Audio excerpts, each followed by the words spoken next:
Olá, boa tarde a todos. Sejam todos muito bem-vindos em mais uma live que a gente está realizando hoje aqui no Conselho de Contabilidade. Bem, este é mais um evento em parceria com a Secretaria da Fazenda do Estado. A gente aproveita para agradecer a disponibilidade tanto do secretário da Fazenda, o Benício, quanto de toda a sua equipe, que estão sempre à disposição para esclarecer principais pontos e novidades. A gente quer aproveitar para convidar você para na próxima semana, dia 29 e 30, dois eventos super importantes aqui no Conselho. No dia 29 vai acontecer o Seminário de Governança. Vai ser um seminário que vai discutir os riscos, compliance, esses temas de governança nos escritórios de contabilidade. Então, você que é empresário contábil, contador, não pode perder esse evento. E no dia 30, temos o lançamento do livro dos 75 anos do Conselho de Contabilidade. Bem, esses 75 anos serão comemorados com o lançamento do livro e também com uma grande festa. Você deve participar. Quem for participar dos 75 anos já ganha a participação no seminário. Então, serão dois eventos em conjunto para comemorar não só os 75 anos, mas também para trazer mais novidades na área de educação e de governança. E agora, queria mais uma vez agradecer o nosso parceiro de sempre, o Bruno Aguilar, auditor fiscal, professor, dono de site de YouTube, de plataforma, crítico de livro, de filmes, enfim, como meu amigo aqui, Bruno Aguilar, para falar de um tema que é a reforma tributária e os desafios da auditoria físico-contábil. Esse é o tema hoje, não é um desafio só para a auditoria, é um desafio para todos nós profissionais e também o Conselho já se coloca à disposição para, no ano que vem, fazer uma série de cursos e treinamentos com foco na reforma tributária. Bem, as perguntas também podem ser enviadas para o YouTube, a gente está aqui para fazer esse bate-papo. Sejam todos bem-vindos, mais uma vez. Obrigada, Bruno. Boa tarde, pessoal, nessa tarde ensolarada, né, e quente, e o assunto realmente é para esquentar mesmo. Eu conto com vocês aí, né, dividindo aí, compartilhando. E primeiro também dar o início, né, que é uma série de agradecimentos aqui, né? Eu queria agradecer não só essa parceria que foi construída nesses 4 eventos que nós fizemos. Começamos lá atrás com os documentos fiscais eletrônicos, depois fomos para os meios de pagamentos e depois também atualizamos a perspectiva de novos cenários para esse fisco digital. E, né, nesse não menos importante, mas nesse último cenário, hoje nós vamos tratar desse assunto que a gente, né, Paulo, a gente pensou nisso, deixar para o final, para ver o que tem de a evolução normativa, de texto, de que ia chegar, para a gente chegar também mais firme em termos de avanço de Câmara, de Senado, para a gente discutir com maior profundidade.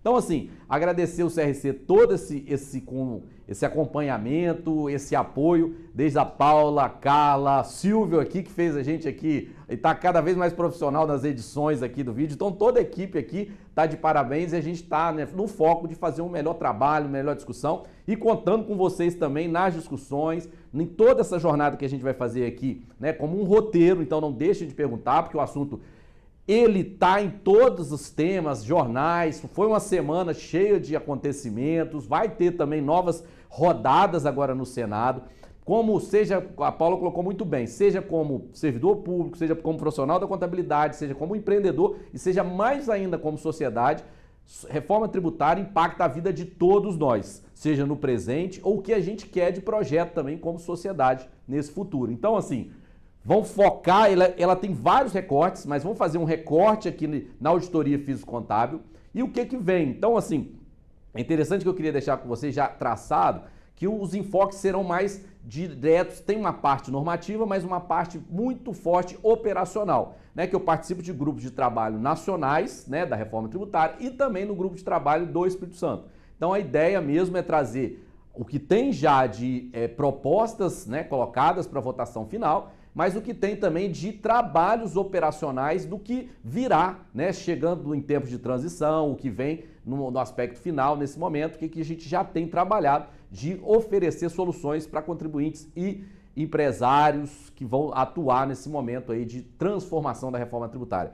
Vamos seguir, gente? Então vamos dar início aqui à nossa palestra. Lembrando aqui, ó, a Paula comentou bem, né, mas vocês já estão aí no canal do CRC, mas aqui no QR Code também tem um canal ali, lá no YouTube, onde que eu coloco vários vídeos aí partes ali que a gente aprofunda em alguma temática, algumas coisas para você ampliar a discussão, porque o importante é não ficar restrito aqui, né? Eu acho que o debate tem que continuar e a proposta é isso mesmo, a gente é só lançar essa centelha e continuar o debate, porque o CRC está sempre promovendo eventos de conhecimento, de auditoria, né, de compartilhamento e até de troca de experiências entre profissionais. Mas vamos lá, vocês querem saber da reforma tributária.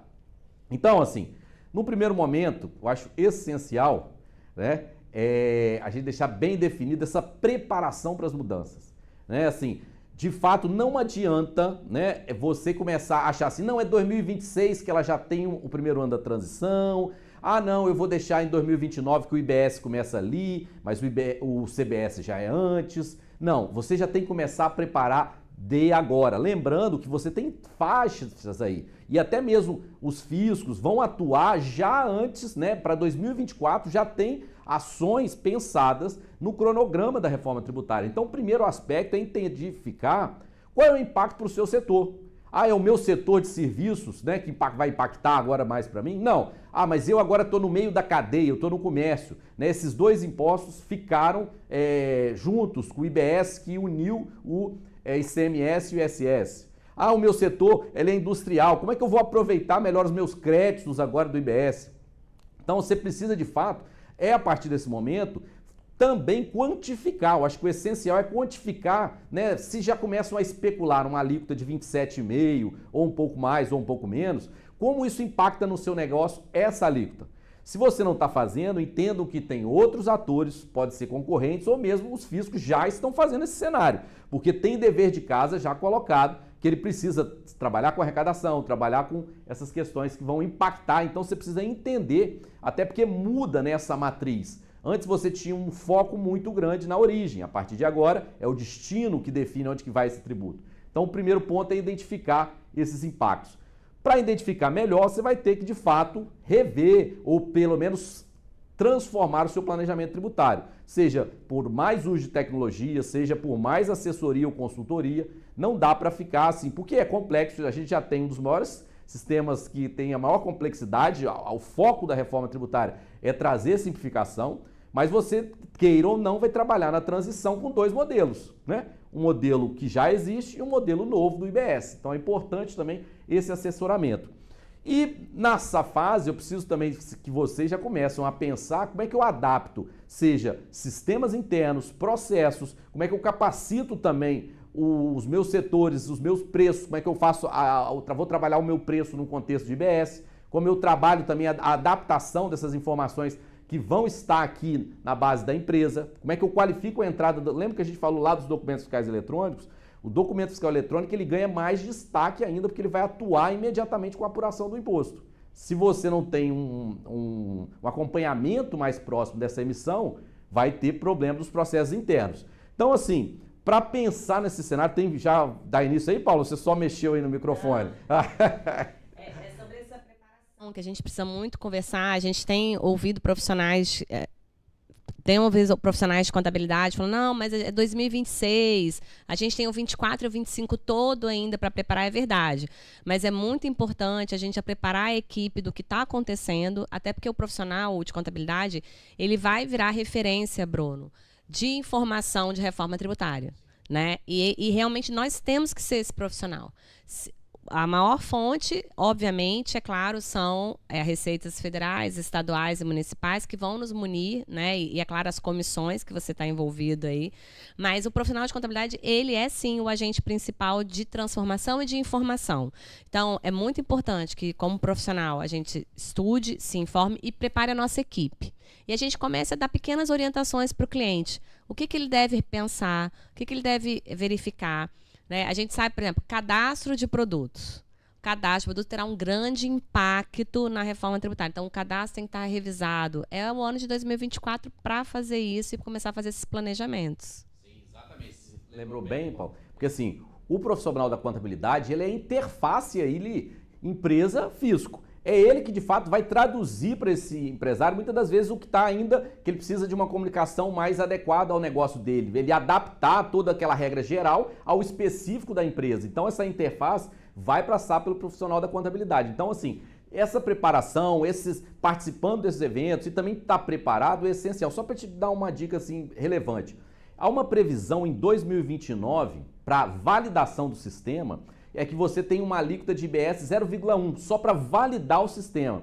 Mas existe uma previsão que pode ser aplicada, que é o seguinte: o contribuinte que já cumpre todas aquelas regras ser dispensado do recolhimento do 0,1. Então para pensar, a empresa, principalmente se ela tem um alto recolhimento, se ela se preparou, ela está dispensada desse recolhimento, já é uma premiação a quem se antecipou. Agora aquela empresa que vai testar em 2029, ela já vai estar pagando um preço mais caro aí nesse pedágio. Então, assim, a antecipação hoje é estratégica até para você avaliar os cenários de transição. Então, assim, vai ter ferramentas que o fisco vai facilitar, mas também é importante essa proatividade da empresa, como dos profissionais de contabilidade. Eu até acho interessante, Paulo, que alguns eventos que eu tenho feito, tem crescido a participação de empresário. Antes eu ressentia um pouco, eu achava que só havia o profissional da contabilidade ou os funcionários que atuam ali. A partir de agora, como esse assunto tem ganhado mais comoção, tem de fato, as pessoas percebem que reforma tributária impacta no bolso, então os empresários têm vindo mais para esses eventos, têm discutido mais.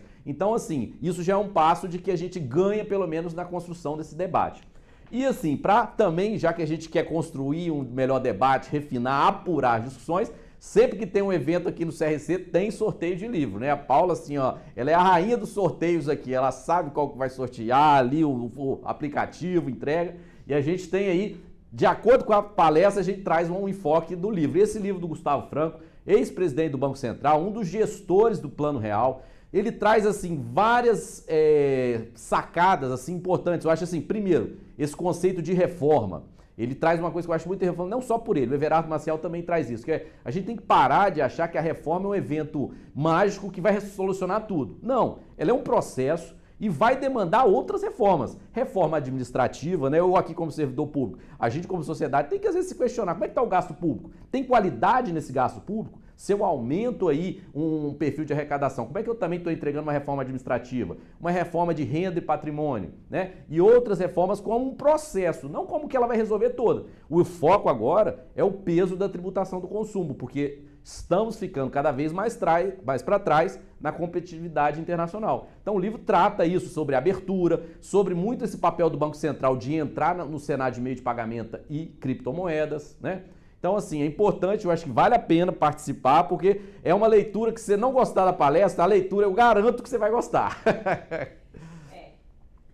E mais uma vez, essa questão que você está falando da reforma, é por isso que essa reforma, muitos, né, economistas, contadores e profissionais falam, a gente consegue visualizar realmente uma reforma, porque ela vai durar 10 anos, ela vai ter etapas, ela vai ter pedágios, que foi o que aconteceu de sucesso em outros países. O que a gente está fazendo, a gente está correndo atrás, né? Na verdade, nós estamos atrasadíssimos em relação aos outros países democráticos do mundo que já estão nisso, e é isso. Nós vamos passar por processos que são 10 anos, e a gente é mal acostumado, infelizmente, da legislação. Cria hoje é que 90 dias está valendo, né? E isso traz impactos muito ruins para a economia. Então, a gente finalmente vai ter uma coisa em etapas, pensada e repensada, que a gente pode voltar atrás e vai testar. Então, por isso que é mais importante a gente estar preparado desde 2024, estar super preparado nisso. De fato, é criticidade do sistema, a validação dele, essa transição segura, né? Tudo para isso, porque a gente não pode brincar com a economia do país, mas o que a Paula colocou é essencial. A gente está há anos atrás uma reforma tributária anacrônica que não conversa com a economia digital, que não entende a dinâmica hoje da globalização, e aí principalmente os exportadores, os industriais sofrem um impacto maior para trazer maior divisas aqui para o nosso país, e o consumo fica hoje altamente impactado em questões que são muitas das vezes até esdrúxulas, né? Se é croque ou é chinelo, se é desodorante ou loção cremosa, se é wafer ou bombom. Então, assim, isso tem que estar rompido com esses novos projetos. Mas isso é a mensagem inicial da preparação, a gente toca aqui.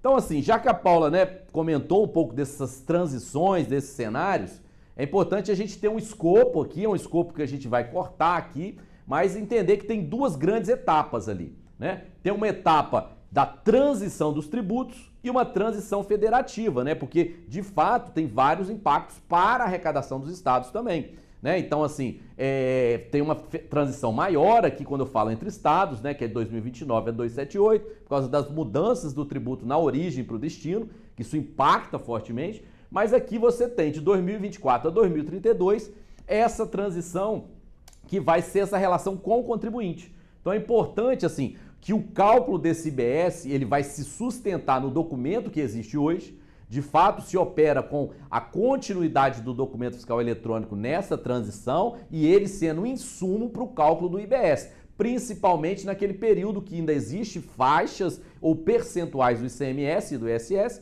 para depois você ter completo, a partir de 2032, unicamente o IBS. Então você tem, né, essa distribuição, você tem uma figura nova que vai ser importante, né, Paulo? Porque assim, os profissionais da contabilidade, os advogados, os contribuintes também entendiam que tinha os fiscos. Agora tem um ente diferente aí, que é um ente que se propõe a padronizar, a harmonizar e também arrecadar e distribuir. Então é uma relação diferente. Já assim, vamos pensar um pouco positivamente na questão da simplificação. Em termos de legislação, é uma só a partir de agora. Né? Não tem aqui um parecer do Espírito Santo que contrapõe um parecer do Rio, não. É o comitê que elabora essas normas. Né? E aí você tem esse entendimento pacificado ali por ele. Até o contencioso pode ser centralizado. Então, assim, a arrecadação e distribuição colocada ali. O cálculo, né, se o fisco se propõe a fazer o cálculo do imposto, vai passar, quem faz a distribuição também é o comitê. Então é uma figura estratégica de grande valor aqui nesse momento e que é importante entender essas dinâmicas também. Né? Vai ter, de fato, é um órgão técnico, né, específico, com profissionais só das administrações tributárias, mas ele traz também uma figura nova entre esses entes, que municipal, estadual, e passam por quê? Passam a ter o federal, passa a ter uma integração de fato dos fiscos. E aí o que vai ter de fato? Né? Uma plataforma única ali para entender como é que eu congrego as atuações desses três entes ali que vão estar trabalhando mais de forma integrada. É um grande desafio também agora, falando como auditor fiscal, essa integração. Às vezes eu entendo mais de uma relação de mercadorias, o profissional da auditoria municipal de serviços, né? A questão das contribuições mais no âmbito federal, mas como a gente vai trabalhar essas novas obrigações acessórias, essa reorganização, então entender também como essas grandes etapas aqui vão impactar no dia a dia, né? Seja uma transição até para a arrecadação dos estados, que vai ter esses impactos até 2078. Né? O que de fato muda com a tributação por destino, o imposto por fora? Né? De fato, o comitê ele simplifica mesmo quando ele unifica essas questões? Né? Como que eu vou ter que também, assim, será? Aí fica essa pergunta que eu vou responder mais ao final, mas fica aí de provocação. É o contribuinte? É o profissional da contabilidade ou é o fisco que calcula esse imposto agora nas propostas, né? Como é que você vai tratar essas questões? Então, assim, essas alegações, então isso a gente segue, mas entender, assim, esses grandes cenários aqui, dessas etapas, é importante para já traçar o que a gente falou de planejamento. Então, assim, vamos dissecar um pouquinho dessas partes aí que modifica aí. Paulo, pode até comentar onde você acha que simplifica mais, se você acha que, né, é uma parte que você acha que vai ser de grande dificuldade para o dia a dia das empresas. Uma coisa assim, eu acho que traz uma simplificação, até assim, pensando até como cidadão mesmo, que é a possibilidade do imposto ser por fora, né? A grande questão do imposto por dentro do ICMS, ele tinha uma alíquota, mas aquela alíquota não era de fato aqui praticada efetivamente, e tinha questões até para o contribuinte tinha dificuldade de qual é a sua carga tributária. E se ele não tem um sistema para trabalhar tudo isso, ele tinha dificuldade de apurar essa questão do imposto. E como sociedade, de fato, no qualquer documento ou meio de pagamento, você já vai estar lá a alíquota aplicada. Né? E eu acho que também essa questão hoje que está colocada da alíquota referencial é muito importante. Assim, primeiro que ela especifica um teto, né, de carga tributária, e também porque ela é uma só, né? Ela é referencial, e aí não vai ser que não, para o arroz é isso, para o eletrônico é outra, cada um é isento, ou é substituição tributária. Então, assim, você tem também maior racionalidade com o imposto por fora. Um desafio que aí eu acho assim, imagina hoje, Paulo, você já sabe que é o fisco capixaba ou municipal que está ali com os seus contribuintes, demandando alguma informação. A partir de agora, como é do destino, são todas as empresas que vendem para os seus clientes aqui que podem demandar um auditor do Rio, da Bahia. Então, assim, muda a dinâmica dessa tributação também, né? Esse é o primeiro desafio, né? Quando a gente está falando de estado e a gente está próximo, a gente que mora num estado pequeno, né, com 70 e poucos municípios. Então, a gente tem um pouco essa questão tributária concentrada quando a gente vai falar do ICMS e do imposto estadual. Quando agora a gente vai partir para uma coisa que a gente está falando de Brasil, né? Porque eu estou calculando o imposto no destino. Então, eu não estou mais calculando o imposto no Espírito Santo. E aí, mais uma vez, a importância do nosso conhecimento, dessa ampliação desse conhecimento, né? Apesar de várias simplificações, a gente realmente vai ter que ter uma mudança ali, de não só de postura, mas uma quebra de paradigma do que a gente... Foi que eu falei, nossa, eu estudei perfeita, e agora muda tudo, eu vou estudar tudo de novo, todo o meu conhecimento tributário. Claro, tudo que a gente sabe tem uma base, né, Bruno? Mas fica a experiência, mas é tudo muito novo mesmo, né? É realmente conceito tudo de novo. Então, assim, agora é o Brasil todo, agora a gente tem que realmente imaginar. Essa é uma parte difícil, e outra parte que a gente imaginou também a gente não vai ficar distante, porque, por exemplo, ainda bem a gente construiu uma excelente relação hoje, os profissionais de contabilidade, com a Secretaria da Fazenda, por exemplo.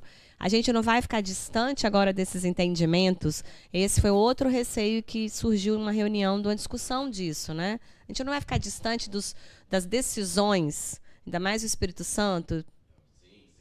Eu acho que tem boas questões que você levanta. Assim, primeiro, tem uma frase que eu gosto do Eurico de Santos, né, que é um dos articuladores lá do CECIF, que ele trata o seguinte: essa é uma reforma possível, além do contexto da pressão social e industrial que está acontecendo, também porque há tecnologia possível de fazer elas funcionar. Porque se não tem essa estrutura tecnológica que a gente tem hoje, documento fiscal eletrônico, apuração, meios de pagamento digital, não tem como você ter essa reforma estruturada. A outra questão é importante isso que você traz também, essa questão de você reposicionar a responsabilidade desse tributo. Primeiro, ela traz algumas eficiências que, de fato, esse tributo vai estar onde se consome, né? Aquela pessoa que usava Uber aqui, aquele meio de pagamento que só pagava lá para São Paulo ou para Barueri, não, ela impacta aqui. Olha, quanto de valor circula em meio digital e não paga tributo aqui, né? Olha aquela que a gente que gosta de filme, né? A gente não pagava para São Paulo, mas não, a gente consome o filme aqui, a gente consome a mercadoria aqui. Então, assim, vai ter essas questões porque todo estado vai ter que avaliar. É um estado mais exportador ou mais um estado consumidor? Né? E também você traz uma coisa relevante que precisa se reposicionar como estratégia. Anteriormente, você tinha um papel às secretarias da Fazenda Municipal, Estadual e a Receita Federal. Agora você tem um comitê gestor. Como que eu vou estar nessa relação? Como que vão ser essas normativas de harmonização dele? Como que vai ser, assim, de fato, entender cenários e especificidades de cada estado? Porque cada estado tem matrizes econômicas diferentes também, né? Então, assim, isso ganha uma repreparação, mas também, assim, de entender esse controle, né? E entender essa relação com os fiscos, um grande desafio, assim, que eu vejo também nessa tributação do destino. Mas a gente vai aprofundando. E outra coisa que aí, conversando isso que a gente falou, um pouco dessa base ampla. Essa base ampla, assim, primeiro ela tinha uma grande complexidade, que era aquilo de saber o que eu estou comprando na origem. O que é isso? É um produto? É um serviço? Não. Isso morre, essa discussão. Ela não existe mais. A base é ampla. Então, se é um serviço financeiro, se é um serviço digital, se ele essas questões hoje, aluguel de imóveis, né, ICMS, DSS, não tem mais essa discussão. Tudo é agregação de valor, né, um valor adicionado no que você comprou, no que você repassou e trabalhar essas bases. Aí uma questão também, aí eu sempre coloco como sociedade também. Se tem um teto de carga tributária, a gente vai ter que analisar se essas novas tributações, essa computação em nuvem, esses outros segmentos que a gente digitalizou, não vai representar aumento de arrecadação também, porque a base ampliou. Então a gente precisa também entender esse cenário de base ampla e também tira a complexidade de ter várias alíquotas, vários regimes tributários, várias questões ali que traz a dificuldade.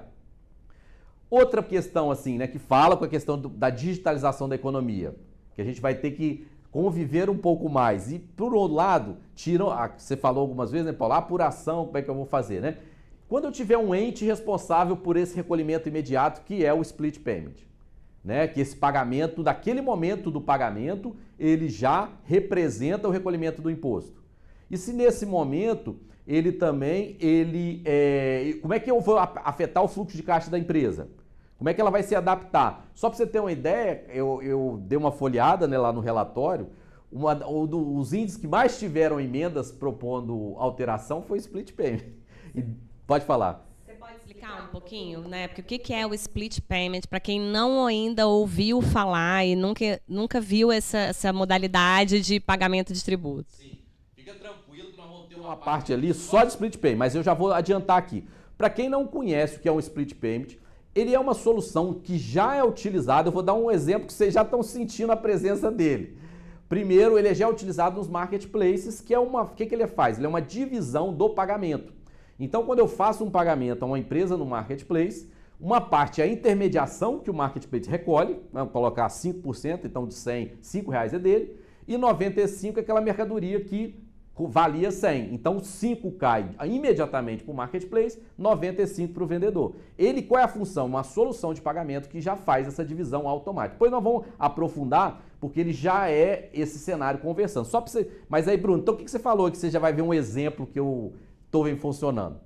Eu sei que, né, não vou falar que a Paula comprava muito não, mas eu sei que as mulheres gostavam de compras na Shein aí, né, na AliExpress, compravam maquiagem, assim, não vou falar isso com ela não.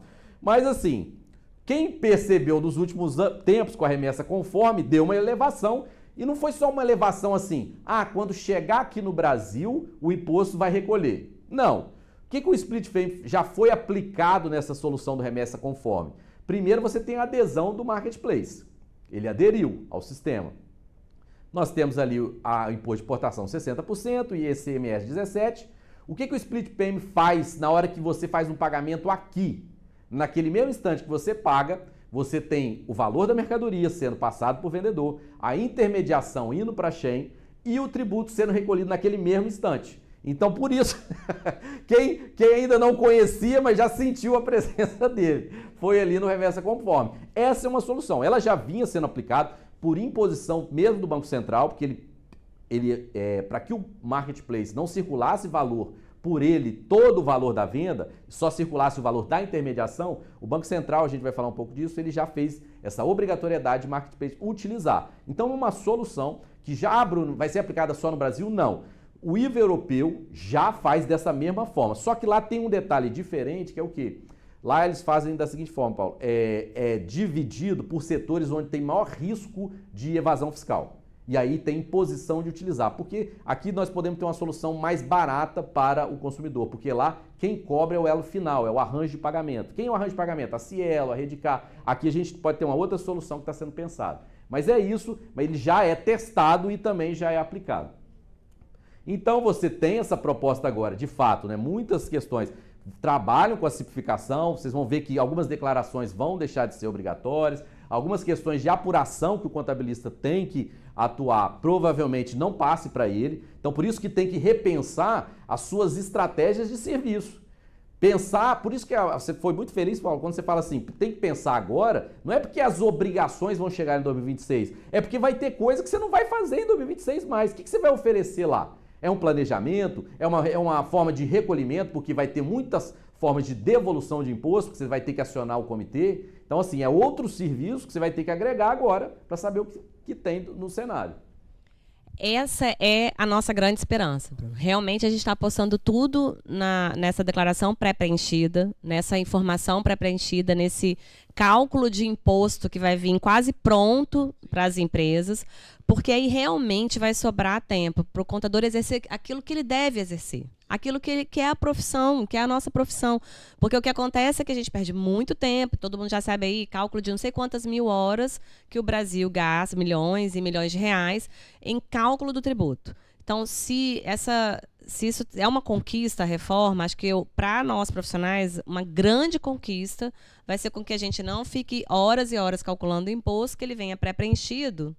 E aí sim a gente vai poder exercer a função que é a contabilidade, que é nesse momento falar, olha, talvez a sua empresa sendo simples não vai ser mais tanta vantagem, porque a empresa do simples não vai gerar tanto crédito na reforma tributária como uma empresa que está fora desse regime do simples. Talvez então a ideia agora a gente sai do simples para poder ir para outro regime, que é essa a nossa função, né? É assessorar realmente nesse conhecimento.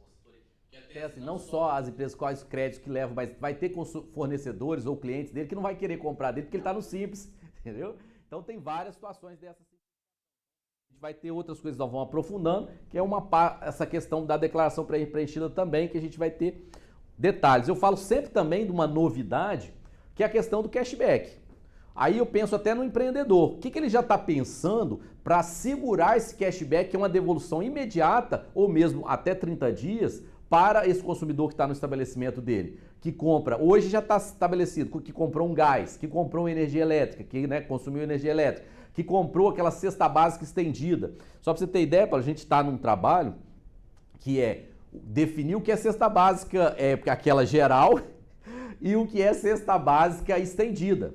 Para de fato já começar a colocar os produtos ali, é claro que vai ter uma essência ali, né, de analisar, porque tem as peculiaridades regionais, né? Só se você ter uma ideia, no Mato Grosso, facão, você tem que é a cesta básica. Em outro lugar, você tem que moto é cesta básica. Mas aí tem aquelas discussões, né? É o mínimo, né, viável para aquela existência. Então tem várias discussões que uma vai ser isenção, outra vai ser uma devolução. E aí você entender como que você vai aplicar. Porque como é um meio de pagamento, essa conta atuando, é um crédito que você pode colocar na sua própria estabelecimento, aproveitar esses consumos. Aí pra gente... Tem muitas coisas que se for colocar no papel, o Espírito Santo, por não ser tão populoso, ele acaba perdendo. Mas a gente tem vantagens por ter um Banco do Estado. Porque fica mais fácil de implementar split payment, cashback, né, devolução. Isso facilita. Você vai falar assim, mas Bruno, onde que já está funcionando? Rio Grande do Sul já está testando. Ele tem esse mesmo cenário, um Banco do Estado e as devoluções aqui para o cashback. Tem alguma coisa ali? Pergunta? Não, ainda não. O pessoal está aqui só comentando aqui com receio, né? Ainda está todo mundo meio com receio, mas ainda só comentando. Essas questões, gente, cashback, nossa, mas como que eu vou ter um cashback? Hoje é muito fácil, né? Hoje a gente já tem uma espécie de cashback quando você é consumidor, que você compra numa loja e você tem um cashback lá para a próxima compra. Isso, né? A ideia do cashback é essa. Então agora a gente vai ter o cashback da empresa com o fisco. Então, e isso vai impactar com certeza nos preços, em como você tem. E é aquilo que ele falou, é importante ter um Banco do Estado, porque provavelmente o nosso cashback vai vir primeiro. Vai vir mais fácil, é isso que a gente espera, né? Devoluções, os seus clientes vai poder usar melhor também esse cashback que vai para ele utilizar ali na sua loja. E aí você já tem, e aí tem uma coisa muito de direção ali, né? Como que, de acordo que amplia a cesta básica estendida, é mais crédito que essa pessoa, às vezes, que recebe um Bolsa Família ou uma baixa renda, ele pode estar aquilo acumulando e você utilizar nos seus gastos. Então, assim, tem cenários também de aproveitar nessas questões aqui que vem. Então, vamos lá. E aí tem outras questões também, né? A gente passou ali umas questões mais essenciais, mas a gente aprofunda. Aqui é entender que tem alguns princípios também que já vai mudar para vocês entenderem essa relação, né? O princípio da simplicidade é algo que é uma das maiores sofisticações conseguir simplicidade, né, Paulo? Não é fácil, mas hoje já está algo, as medidas tendem a primar por isso, assim, porque a gente produziu, né, o chamado manicômio tributário, né, o sistema kafkiano. Aí a Paula falou assim, Bruno, esse dia ela pega no meu pé e fala assim, por isso que você virou psicólogo, né, porque quando não atende no tributário, atende no psicológico. Aí não foi assim não. Então assim, de fato agora tem um princípio de simplicidade. A questão da transparência, Paulo, talvez a gente ainda não se atentou no impacto disso. Isso muda muitas coisas. Olha o dilema que já, assim, talvez as pessoas no dia a dia não estão sentindo isso fortemente, mas aqui já chegou pra gente nos grupos nacionais. Hoje tem uma questão muito premente das empresas. Primeiro, assim, a reforma vai trazer também a possibilidade de uma discussão sobre será tributado essa utilização dos dados que às vezes não utilizam os seus dados sem a sua autorização? Pega os seus dados, seus rastreamentos, aí ficam te aconselhando, ficam usando assim. Já tem surgido aquela questão do Open Finance. Eu posso te oferecer soluções, mas eu tenho que te dar vantagens também, né? Então, assim, isso também se tem colocado, porque o que a gente tem visto são demandas constantes de muitas empresas, até para devolução, cashback. Você sabe que tem uma empresa aí, não vou fazer propaganda, mas se você subir uma nota fiscal sua, ele te dá desconto e paga 20 centavos na sua nota. Porque o que? Ele quer acesso a esses dados, né? Acessar esses dados de consumo, dos produtos, para dar para trabalhar com fornecedor. Então as empresas querem. Aí hoje a gente está classificando o que é informação de sigilo pessoal, o que é sigilo fiscal e o que é informação de disponibilização para a sociedade, né? Vamos dizer, um menor preço, outras soluções que podem vir. Então, assim, Bruno, mas você está falando só a questão com os dados. Mas hoje, a transparência do comitê tem que ser plena, porque você tem que confiar ou não no algoritmo que calculou aquela apuração. O profissional também ele vai ter que levantar se aquele cálculo bate, se subiu todas as notas de creditamento, porque essa transparência hoje já é pensada eficientemente assim para que o contribuinte possa estar consultando para o web service todos esses dados dos cálculos. Só para você ter uma ideia, Bruno, está muito longe? Não, a gente já está fazendo isso, testando. Eu posto assim, eu subo algumas notas e verifico essa conversão já para o IBS e como que é o cálculo. Então, o que a gente pensou? No XML vai ter toda essa descrição que foi feita, porque é para ampla defesa tudo. Se você não concordou, você vai, não, esse cálculo está errado, o fisco utilizou aquela alíquota indevida, entendeu? Então, é importante essa transparência. A questão da justiça e algo que eu falo, que é o maior desafio que está colocado, que fala assim, que é o federalismo cooperativo, que a gente está esbarrando nele aí agora, né? Nesse momento, infelizmente, assim, tem município, tem estado, tem união, mas assim, a proposta é de um federalismo cooperativo. Com o tempo, vocês vão começar a perceber que é um fisco só. Por mais que hoje tenha segregação, por mais que antes, a grande desafio, o compartilhamento de bases de dados, vários desafios eram colocados. A partir de agora, a cooperação é a regra, né? Então isso vai impactar nos trabalhos. E para quem, né, trabalha com a questão surgiu um princípio inovador do nosso sistema tributário, a defesa do meio ambiente.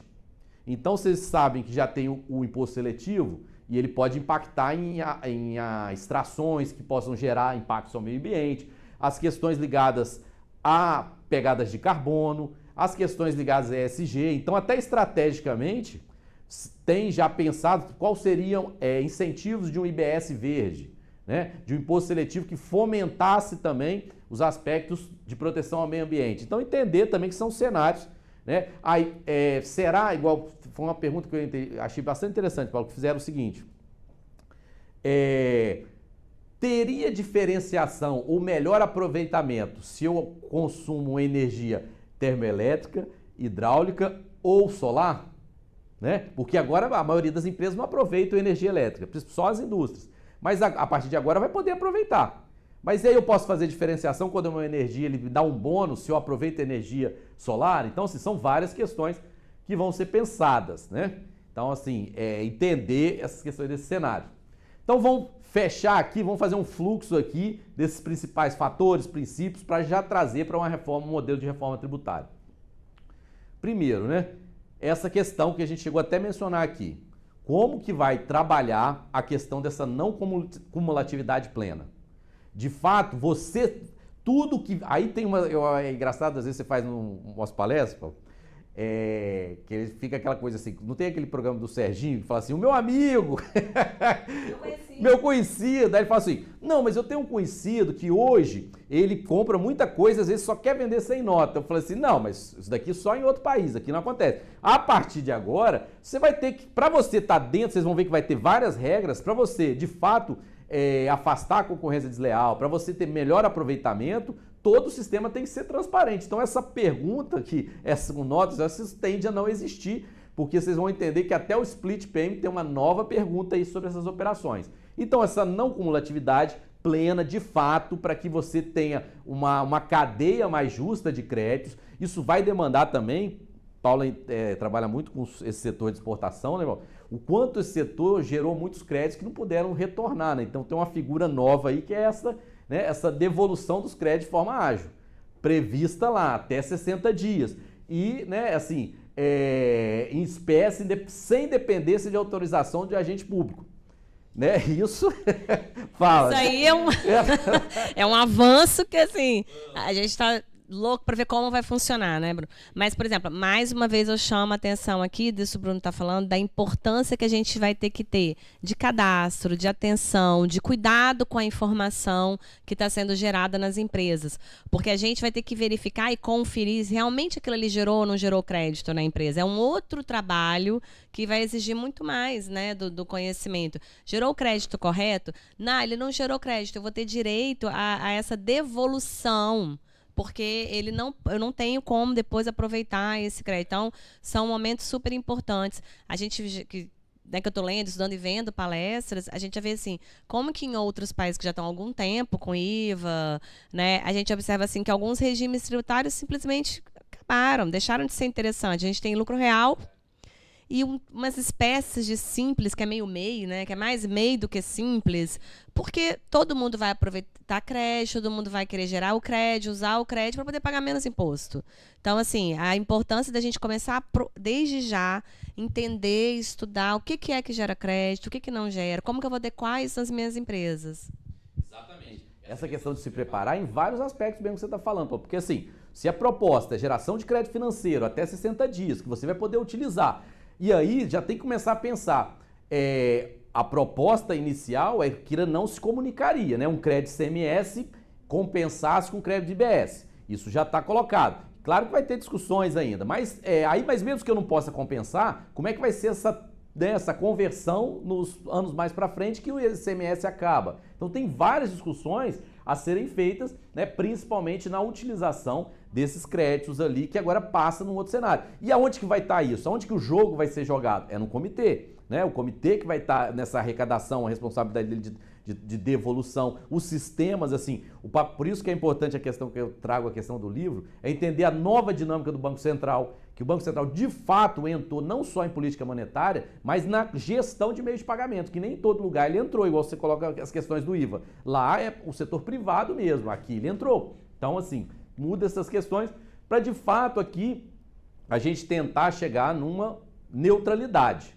O que é neutralidade, Bruno? O que você está falando? De fato, as suas escolhas a partir desse novo sistema não passam a ser aonde que você tem incentivo, aonde que tem vantagem, que você tem um crédito presumido. Não, é o que tem de incentivo de eficiência para sua empresa. Você não vai para um estado, porque um estado ele te dava mais recursos em termos de crédito tributário. O sistema tributário não é elemento, pode ter outro. Você pode ir para lá porque tem uma capacitação humana melhor, você pode ir lá porque tem uma logística, o Espírito Santo tem uma logística excelente. Então essas são outras questões que colocam. De fato, a neutralidade, quando você tem uma não compatibilidade maior, tende o sistema não estar tão contaminado, né?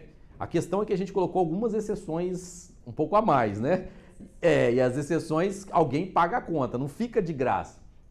Pode ir lá. Vamos lá. Lembrando que ele está falando ali de 60 dias, pessoal, e aí a gente vai chamar a atenção, também não acontece com os contadores do Espírito Santo, tá? Mas contadores de outros lugares, a contabilidade está atrasada.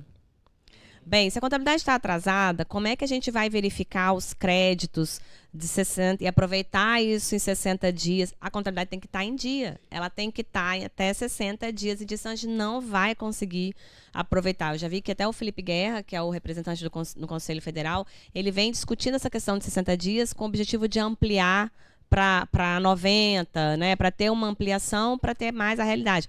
Mas é mais uma coisa que nós, contadores, precisamos começar a pensar. A contabilidade precisa das empresas estar efetivamente em dia. Né? Não pode acontecer como acontece em outros estados, aí que tem gente que nem fechou 2023, nem começou, vai começar agora, vai fechar 2023 em dezembro. Então, também isso é uma mudança dentro das empresas contábeis. Poderia você colocar uma reflexão assim, a gente olhando para esse cenário que está agora, vocês vão ver que tem coisas que já está proposta dentro do modelo operacional, que é de fato tornar isso mais ágil, mas depende muito do que você falou da contabilidade da empresa. Tipo, os web services de documentos fiscais eletrônicos vão ter que ser todos controlados pelo fisco para ele auxiliar nesse cálculo. A declaração pré-preenchida, de fato, vai ter que ser acompanhada muito próxima pelo contribuinte, porque senão o fisco homologa dentro dos 60 dias. Então, assim, muito do cenário também, o fisco vai tentar prover soluções que automatizem. É claro que a gente está nesse início de projeto, de teste, de validação, mas dentro desse contexto o quê, né? Esse imposto facilita sendo por fora, essa possibilidade desse crédito financeiro até 60 dias para esse retorno, nessa data pode ser até ampliada das discussões que vão se acerrar lá no Congresso, lei complementar, e entender essas questões, essa legislação única, essa integração de base é essencial. Para pensar, Paulo.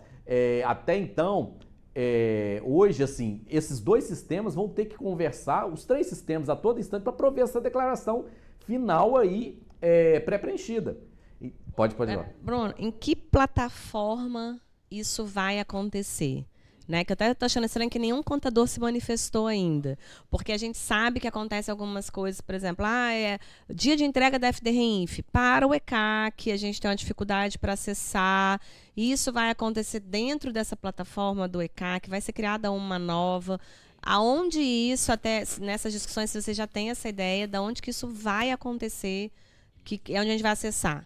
Muito importante essa pergunta sua. E é muito importante também vocês entenderem que o que eu passo aqui são protótipos, né? Nessa questão do que a gente está testando. Já é dessa forma. Não, tem algumas discussões. Mas dentro do protótipo do modelo operacional, toda a estruturação, ela vai estar no comitê. E aí esse comitê, assim, tem vários cenários. Assim, pode esse comitê utilizar toda a base estrutural da Cefaz Virtual do Rio Grande do Sul, que é onde estão todos os documentos. Pode ser contratada só a tecnologia de um terceiro para processar, é um modelo mexicano, assim, mas assim, a ideia é que ele esteja lá dentro do comitê gestor, porque é ele que apura e define ao final, entendeu? Então assim, os documentos vão ter que estar todos ali naquela base, os UFCF vão ter que estar encaminhados, ele vai buscar. Então assim, o que a gente está trabalhando é que essa declaração, ela puxa os dados, trabalha, mas é dentro dessa plataforma centralizada. Então tem uma plataforma centralizada no comitê gestor de apuração e provavelmente deve existir também uma dentro para fiscalização também dos três entes, né? Para até um saber, começou uma fiscalização ali, o município pode ajudar, o estado pode ajudar, mas ele não vai fazer a mesma coisa que o outro já fez e depois só faz uns repasses.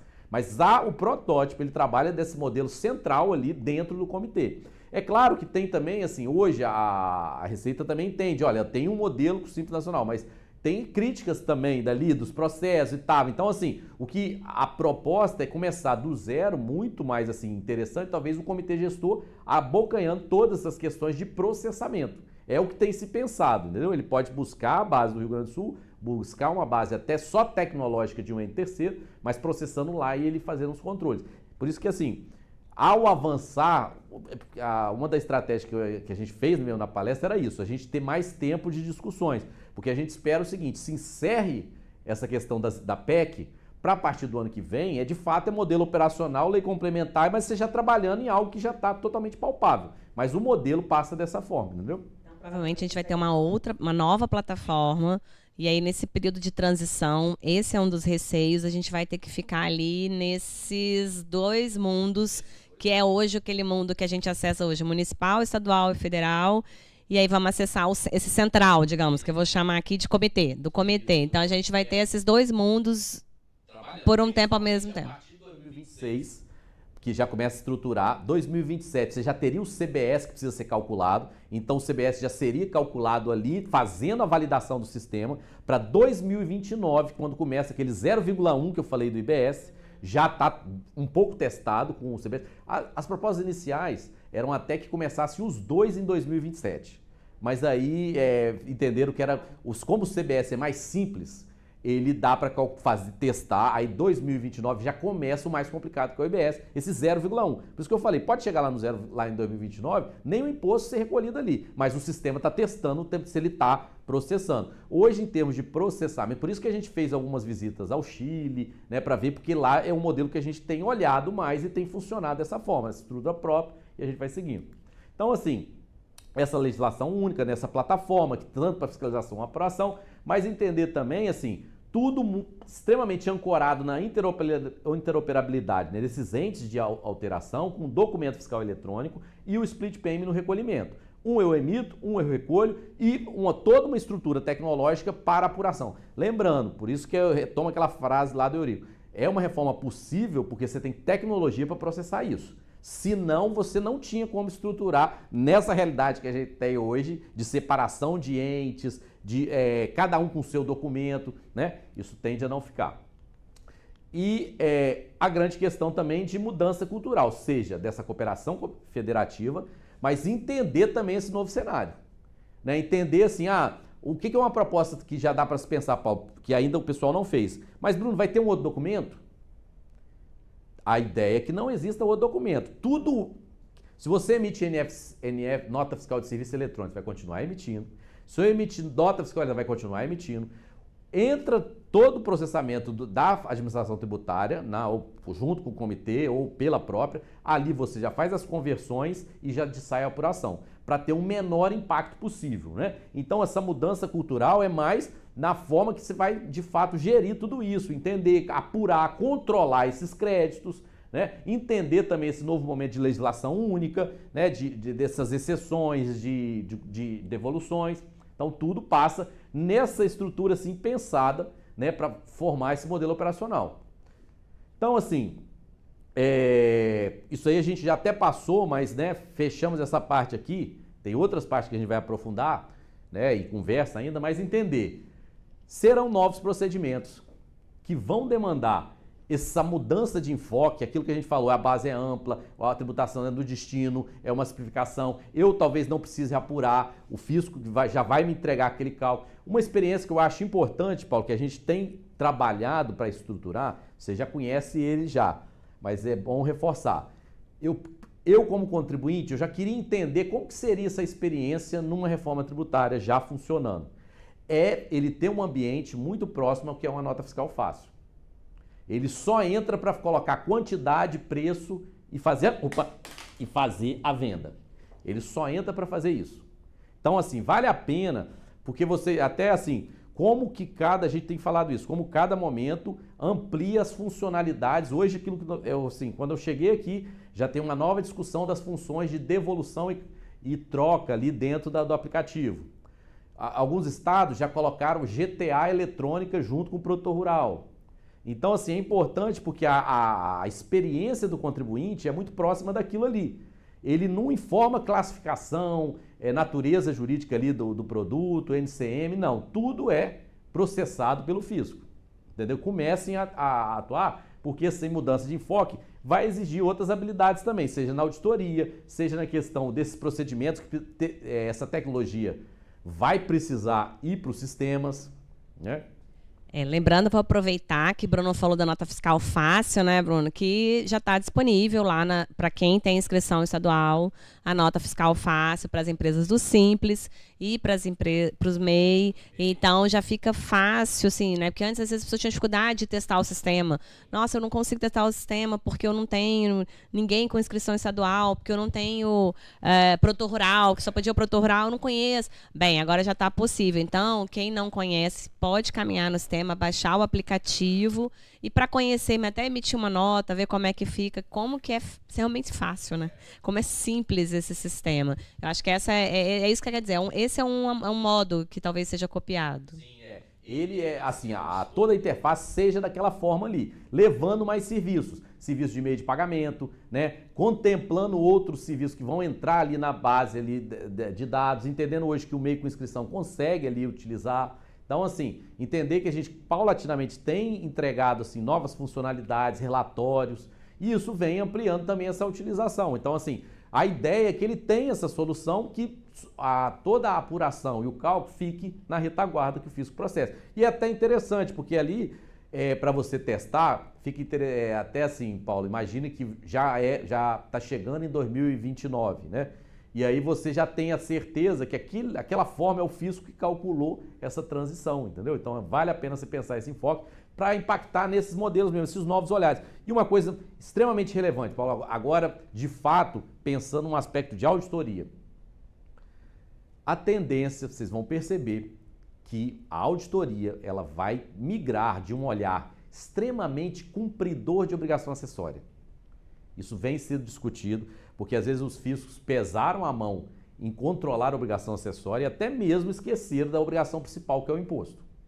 Então, a reforma, como ela tira todas essas questões que foram em termos de obrigação acessória e traz para dentro dos processos fiscais, as malhas que estão lá hoje, enviou a FD, está zerada, isso não tem sentido mais. Ainda que assim, na transição alguns permaneçam em erro. Mas hoje, o que nos últimos treinamentos, nas últimas reuniões, existe um aperfeiçoamento, uma busca de sistemas e capacitação dos auditores em auditoria contábil. Então, assim, ele pensar também como é que está a gestão contábil da empresa, para ele entender mesmo a empresa como organismo e entender os fluxos financeiros dele da contabilidade. Isso é uma dica, assim, para de fato capacitar esse futuro aí, pensando em auditoria agora, porque assim, de fato, aquela coisa assim, só cumpridora de obrigação acessória, isso vários fiscos já estão até abrindo mão de várias declarações. Rio Grande do Sul mesmo, ele não precisa escriturar NFC. Ele já, em algum momento, ele já pensa em entregar a dispensa até da EFD. Porque ele já entende que com o documento ele faz o que ele precisa. Mas ele, de fato, hoje, ele tem controles maiores na contabilidade. Então, assim, aplicativos e treinamentos dos auditores têm ampliado, porque, passada a reforma, muitas das regras, mesmo que tem no nosso regulamento, que tem lá na lei, né, 7.000, tem coisas que não vai, tem coisa lá hoje que não existe mais, mas assim, várias outras não têm sentido, até presunções não vão ter sentido existir mais, mas a contabilidade permanece. Então, assim, essa gestão contábil da auditoria é algo que, assim, se fica de dica assim, a gente tem feito pelo Brasil todo, assim, alguns fiscos, como teve muito avanço tecnológico e aquilo facilitou você só cobrar a obrigação acessória, muitos foram para aquele caminho, só que aí deixou de lado um pouco da auditoria contábil. Como esse cenário afasta esse controle sobre a obrigação acessória, a gente vai ver até outros sistemas que estão ajudando isso, o que ganha de enfoque e o que vai ficar de olhar para o fisco é a auditoria contábil. Porque pensa então, Paulo, assim, no split payment. Se o split payment faz o recolhimento imediato, para que eu vou querer um monte de obrigação acessória para ver se você pagou o imposto, se o imposto já foi pago naquele momento? Então entendam que é fluxo financeiro que vai ampliar. Beleza? Perfeito. Não, só sobre essa questão da obrigação acessória, esse também é o nosso grande, assim, desejo, né? Que cada vez mais a gente tenha a redução das obrigações acessórias. Hoje a nossa grande briga em todos os entes eu dou a mesma informação ao município, eu dou a mesma informação ao Estado, eu dou a mesma informação na Receita Federal, né? Não faz sentido, Bruno.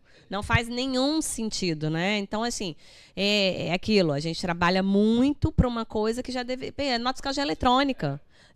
Meus clientes todos já usam, já está tudo lá. Então, por que eu tenho que reenviar e ainda em vários formatos, né? E, de fato, isso que eu falei, assim, vai existir esse federalismo cooperativo. De fato, entender que passar a ser um fisco só, trabalhando com as demandas. E uma coisa, assim... A gente, de 190 países, a gente está na posição 184 de fazendo negócio de custo de transação no Brasil. Então, assim, um dos enfoques é isso, né? O custo que se tem de 1.580 horas para gastar com isso em outros lugares. Você pega Estados Unidos, 20 horas, 30 horas. Então, assim, não tem mais caminho para isso, não. Então... Uma coisa assim, a gente já vai seguindo aqui, a gente falou um pouco, esse momento de transição. O momento de transição é entender que tem essas fases que a gente já começa a pensar para simplificar o contribuinte, dessas fases coexistência desses dois modelos, né? Já falamos sobre a complexidade e adaptação para esses dois sistemas, que principalmente o passado ainda vai ter algumas obrigações que vão ficar ainda, porque não tem automatização delas. Mas a do EBS já é pensada com algumas automatizações, simplificações, cálculos. Então, assim, pensar nesse momento de transição que é o grande desafio. E é o que vai gerar também, assim, várias histórias também, né? Já que no livro é lições amargas, né? Aquelas histórias ruins de passar, vai ser boa de contar, a gente lembrar esse período. Vamos contar para os nossos filhos e netos. Isso. Então, né, Paulo, assim, vamos contar essas histórias que a gente passou. Fica de história se lembrar o que era, né? Para as novas gerações se entender o que foi a transição. Vai ficar aí de boas histórias. Mas entender que já está pensando essa forma aí já agora pelo fisco. E aí fica interessante. Em alguns momentos, algumas empresas vão ser chamadas a testar também, né? Aquilo que eu falei, hoje eu consigo testar com as notas da atualidade, mas assim, vai precisar também a validação das empresas depois, né? Nesse momento de transição. Mas pensando agora do que a gente realmente tem feito, é isso daqui, ó. Né, nesses grupos nacionais, né, principalmente o INCAT, né, que gera os documentos fiscais eletrônicos, você já tem um modelo de arranque para testar e validar com o menor impacto possível, né, o menor impacto no dia a dia da empresa, usando o que ele emite hoje, o documento fiscal eletrônico, esse menor custo de conformidade, né, para que você tenha esse custo menor de transação. Então, assim, já é um modelo de teste, por isso que eu falo, começa a ter ser mais habituado a usar o aplicativo da Nota Fiscal Fácil, que muitas das inovações vão começar ali para pensar a reforma tributária. Mas o que já são escopos ali? O momento de emissão e autorização, dentro de um contexto de IBS, é aquilo que eu falei com você. Vocês continuam emitindo o que está na realidade hoje.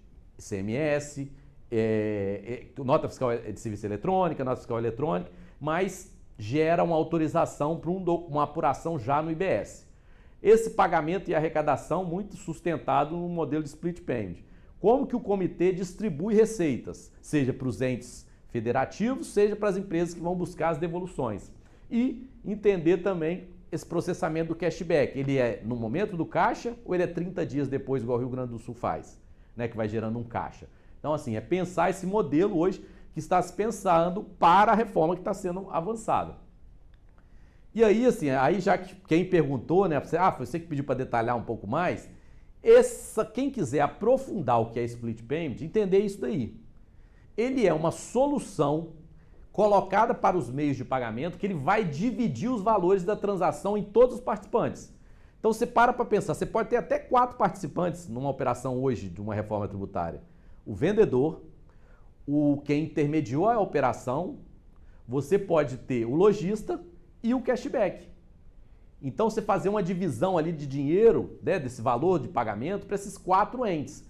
Então assim, você vai ter as regras colocadas já pelos documentos, então no documento vai ter campo. Então o que está se fazendo hoje com os documentos? É criar o campo IBS, criar o campo conversão, alíquota. Hoje a gente não tem uma alíquota, mas você pode testar essas alíquotas. Hoje, a maior que foi falada aí, 27,5, né? Se for fazer o cálculo da Brasp é 32,5.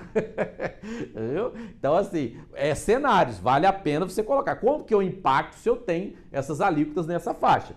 Então, assim, mas dentro do documento vai ter os cálculos com as regras. A função de estruturar o split payment é que vai trabalhar aqui uma das soluções propostas que possa já estar utilizada no sistema de pagamentos brasileiros, que aí você tem uma gestão do Banco Central, né? E aí fica mais diferente do modelo do IVA europeu, que você tem diretamente as empresas de arranjo, as credenciadoras fazendo o recolhimento, que pode até ter um pouquinho de questão de preço.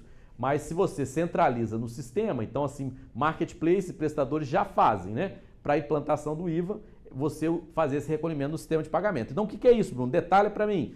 Eu vou fazer o meu pagamento naquele momento, exato momento que você pagou, já sai para o comitê a parte que é a IBS, já sai a parte que é da prestação de serviço e a intermediação financeira ali. Quero aprender mais, Bruno, quero me preparar, quero entender como é que é isso.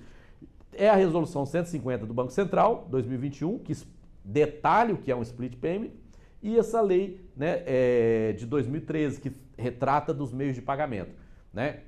Importante ter essa perspectiva, assim, Paulo, que só para colocar um cenário, né? A gente até falou um pouco em outras questões. Hoje, imagina a gente está falando um cenário ainda de 10 anos, 2023 e 2033. Você faz isso daqui, não coloque aí na canetinha, nem uma aposta, mas coloque em 2033. O Drex, a previsão é de sair em 2025. O Drex, como ele é uma blockchain com um contrato inteligente, ele pode absorver tudo isso que eu falei até aqui. Primeiro, ele pode absorver o documento fiscal eletrônico, que você registra a operação ali, ele já tem função isso, até o Pix tem a chave, para a chave da nota. Ele pode absorver a escrituração, porque vai estar escriturada a operação financeira, e ele é a moeda digital. Entendeu? Você consegue perceber que lá na frente, tudo que eu falei até aqui, você não precisa ter mais, entendeu? Porque ele faz essa função. E ele tem uma outra função final, que é do contrato inteligente. Vamos dizer assim, eu compro a moto do Silvio, que o Silvio estava querendo negociar comigo, compro a moto dele lá. Mas hoje eu preciso do Detran, não precisa? No contrato inteligente, o Silvio, eu só transfiro o dinheiro lá para o Silvio, cai na conta dele a partir do momento que está registrado na blockchain que a moto registralmente é minha. Eu não preciso de um terceiro Detran dizendo que o documento eu assinei. Imóvel é a mesma coisa. Então, assim, como ele é um contrato, você imagina que é previsto agora na reforma que as compras para entes públicos não têm imposto. IBS ali, a alíquota é 0. Então, imagina, nessas compras, como o órgão federal, estadual, só vai pagar ali com esse recolhimento de imposto, ele pode usar um Drex, que só vai para lá se ele está todo certo e também se ele não colocou o imposto. Aí ele transfere o dinheiro. Então, assim, é só um exercício de futurologia. É pensar o seguinte, que com uma solução que o Drex oferece, tudo isso que eu falei, documento, escrituração e meio de pagamento, eu não preciso para fazer o imposto funcionar.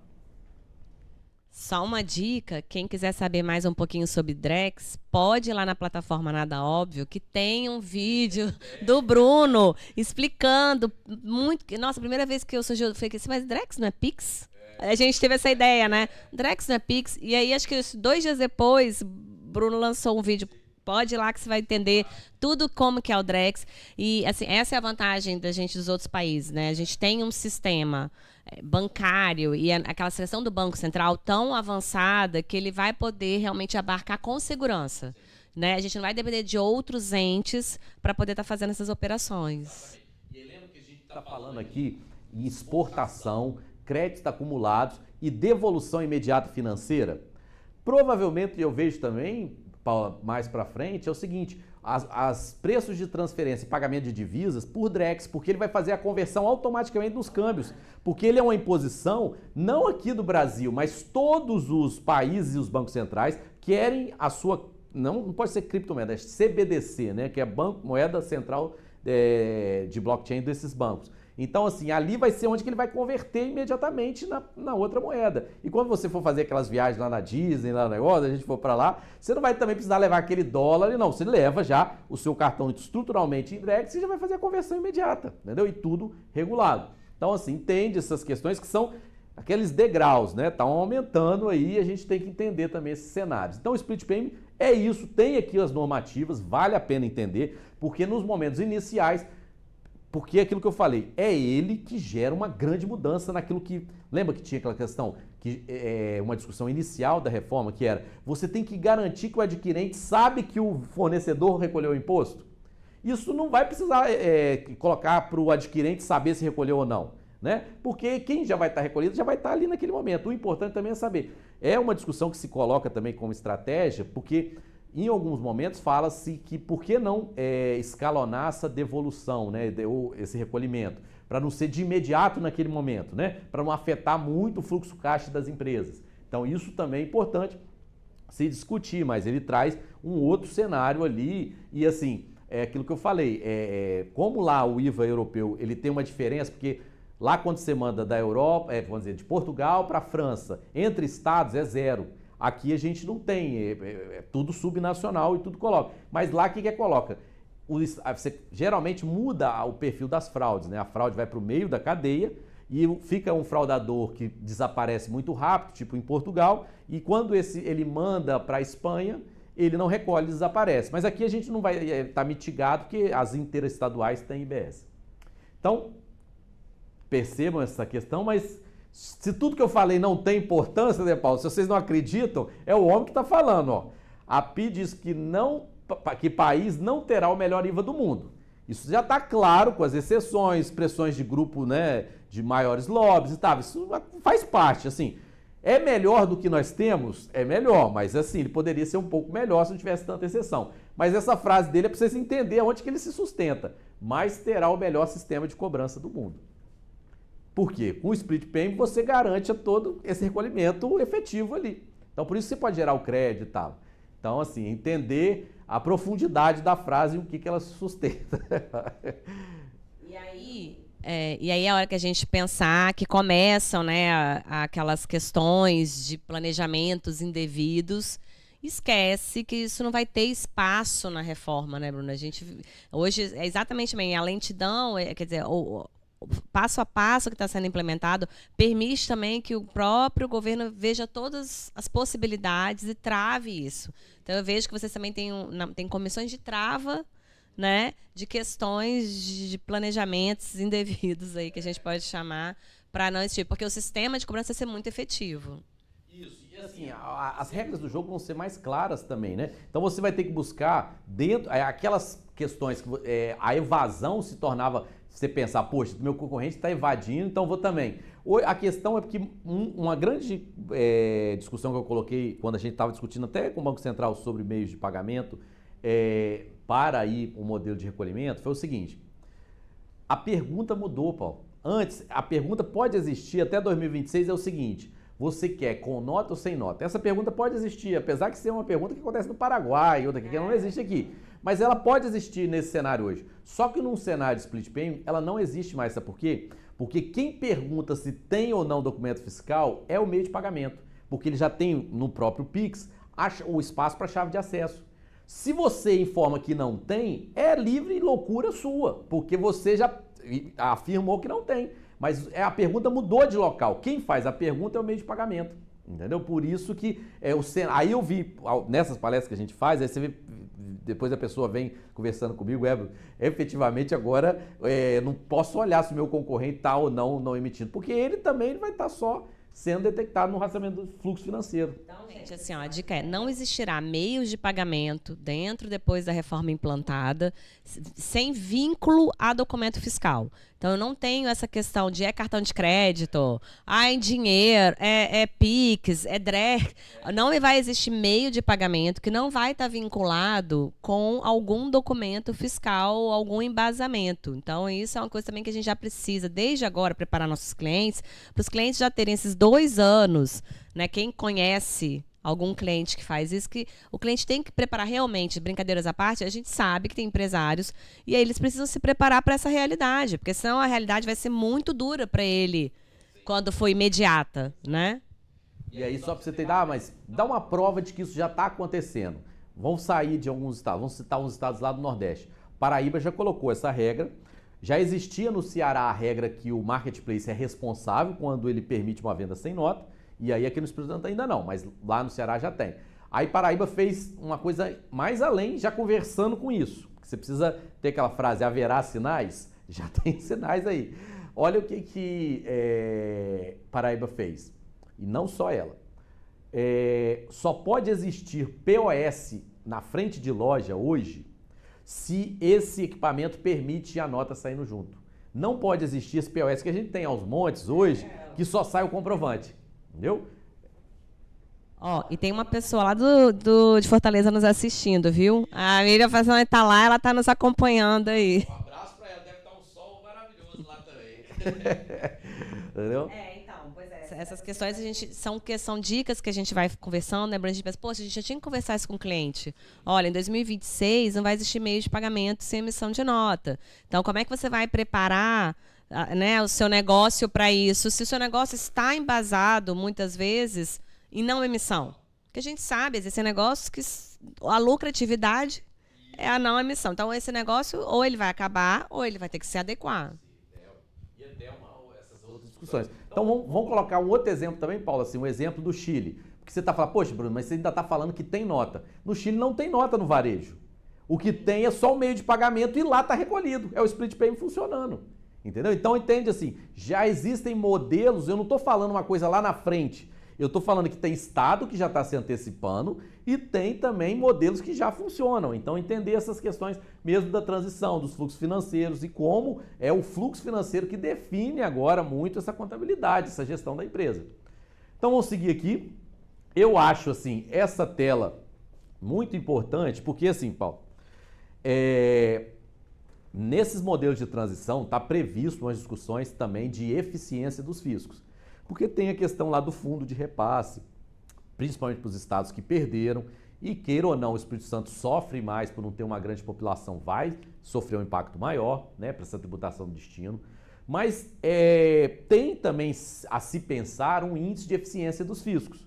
Porque para pensar, Paulo, qual vai ser meu interesse maior hoje? São as empresas do Espírito Santo ou as empresas que vendem para o Espírito Santo? Né? Mas só que a empresa que vende, ela vai querer também que eu facilite a vida dela, fiscalizando aqui também. Então, por isso que hoje tem muita discussão dos fundos, que é esse índice de eficiência fiscal, desses 3 entes trabalhando em cooperação. Uma coisa essencial, os sistemas internos vão ter de ser modificados para o planejamento da fiscalização ser um só para todos. Por mais que o comitê gestor dê as definições, as regras, os planejamentos, você vai ter um planejamento da fiscalização que ele vai ser mais uniformizado. E aí vai ter ali aquela plataforma que ele vai buscar os dados, vai acessar. Aí o que tem? Integração nacional. Então as bases de dados, que é um grande desafio, apesar no 198 do CTN falar que eles vão trabalhar de forma integrada, isso não funcionou, vamos ser sinceros, não funcionou até hoje. Cada um, foi uma frase que eu vi do Everardo Maciel, que assim, que me tocou, que ele é o seguinte, assim, o fisco poderia ter um protagonismo ainda maior, mas muitas das vezes vocês se apegaram na cultura do segredo, né, de segurar, e aí depois vocês ficam reclamando, o Ministério Público fez isso e teve repercussão, mas foi os auditores que fizeram o trabalho. Mas porque muitas das vezes deveria ser uma cultura de transparência. Essa base de dados devia ser dos 3 entes a todo instante eles trabalhando, e isso não funcionou até agora. Só que você tem um princípio do sistema tributário que é a cooperação agora, diferente. E, de fato, para a Receita Federal, os fiscos estaduais, você trabalharem de forma conjunta, a base tem que ser a mesma. Isso está previsto lá, né? A centralização de base foi para a reforma. Vocês viram, aí tinha a PEC 172 de 2021, ela já previa também a integração de bases. Então, hoje, para funcionar tudo isso sem a integração de base de dados, não tem essa funcionalidade. Isso já está começando, os convênios, aquilo que eu falei, essas discussões hoje do que é sigilo fiscal pessoal, do que é de informação de interesse da sociedade, já está em discussão, porque esse tem um planejamento numa plataforma única, uma base de dados, e se tudo que eu falei com vocês de a base é fluxo financeiro, o que já está acontecendo de integração internacional.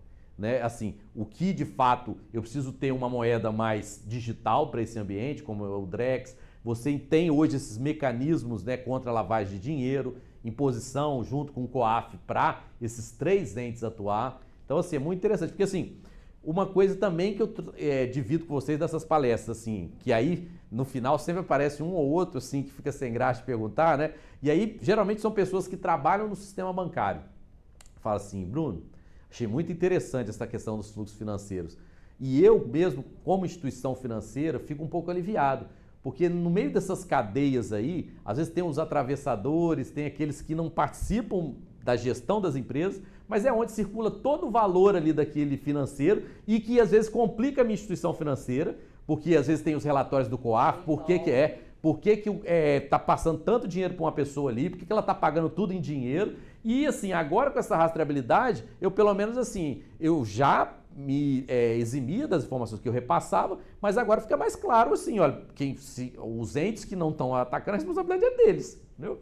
Então assim, entendo esse cenário de total integração que perpassa ali, seja dos trabalhos, dos entes e também pela globalização ali, né? Você viu que tem a proposta de uma nota agora de importação só, que já circula com todas as informações, o pagamento centralizado, então tudo isso. Tem alguma coisa? Tem uma pergunta, fizeram no WhatsApp, acho que o pessoal às vezes fica com vergonha, né? Bruno, você está falando sobre integração.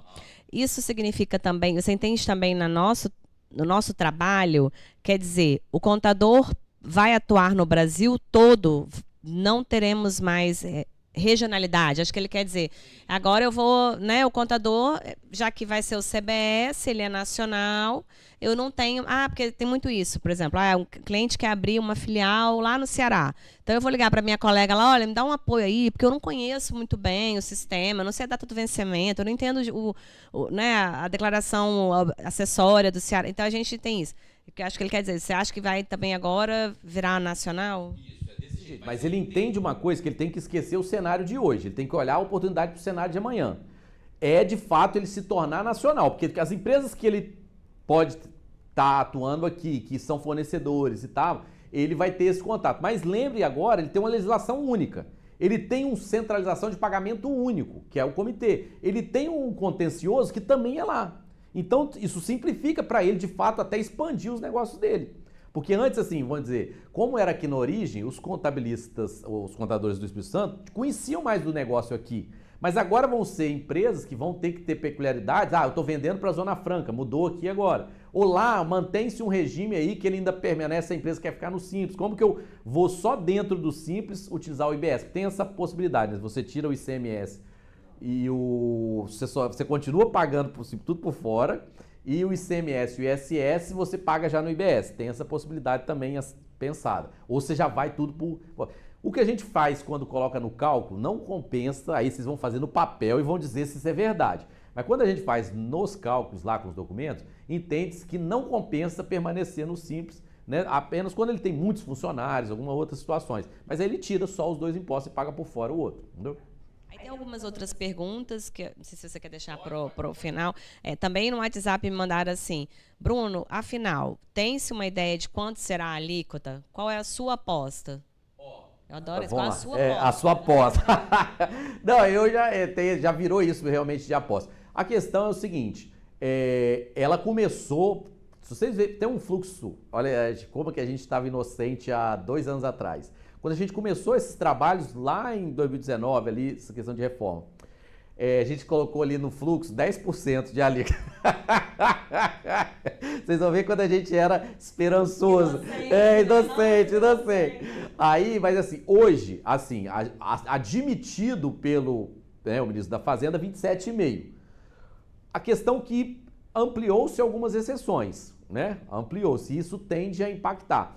E assim, tem cálculos que ele chega até 32,5%. Se for a gente pegar um cálculo da Abraço, que sofre mais o setor de serviços, né, nesse impacto, que vai ter uma elevação mesmo de alíquota, ele chega a cogitar isso. Só que assim, 32,5% eu já acho, em termos de processo civilizatório, arriscado demais.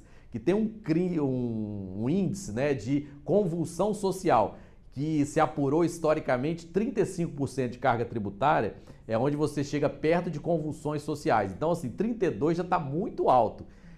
Então, eu acredito assim, principalmente eu tenho uma perspectiva por outro lado, que eu acho que a base ampla vai aumentar muito a arrecadação, Paulo. Assim, eu acho assim, isso é a aposta sim.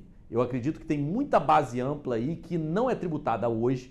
O split payment, de fato, vai ampliar as formas de arrecadação.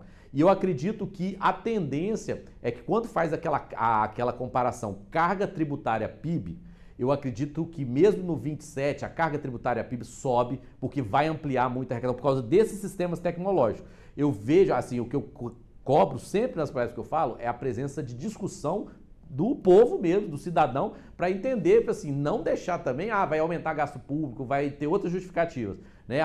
Endividamento público vai impactar, rolar dívida, não. Porque, assim, eu acredito que tem mecanismo para aumentar. E aí, assim, aí você teria contexto para abaixar de referência, porque a de referência, de fato, é uma aposta hoje. Mas eu acredito que, assim, 27,5, mais de 30 eu não acredito ainda não. Assim, não me convenceu mais de 30. Mas eu acho que de 27 a 30 aí eu acho possível. Entendeu? Então, vamos lá.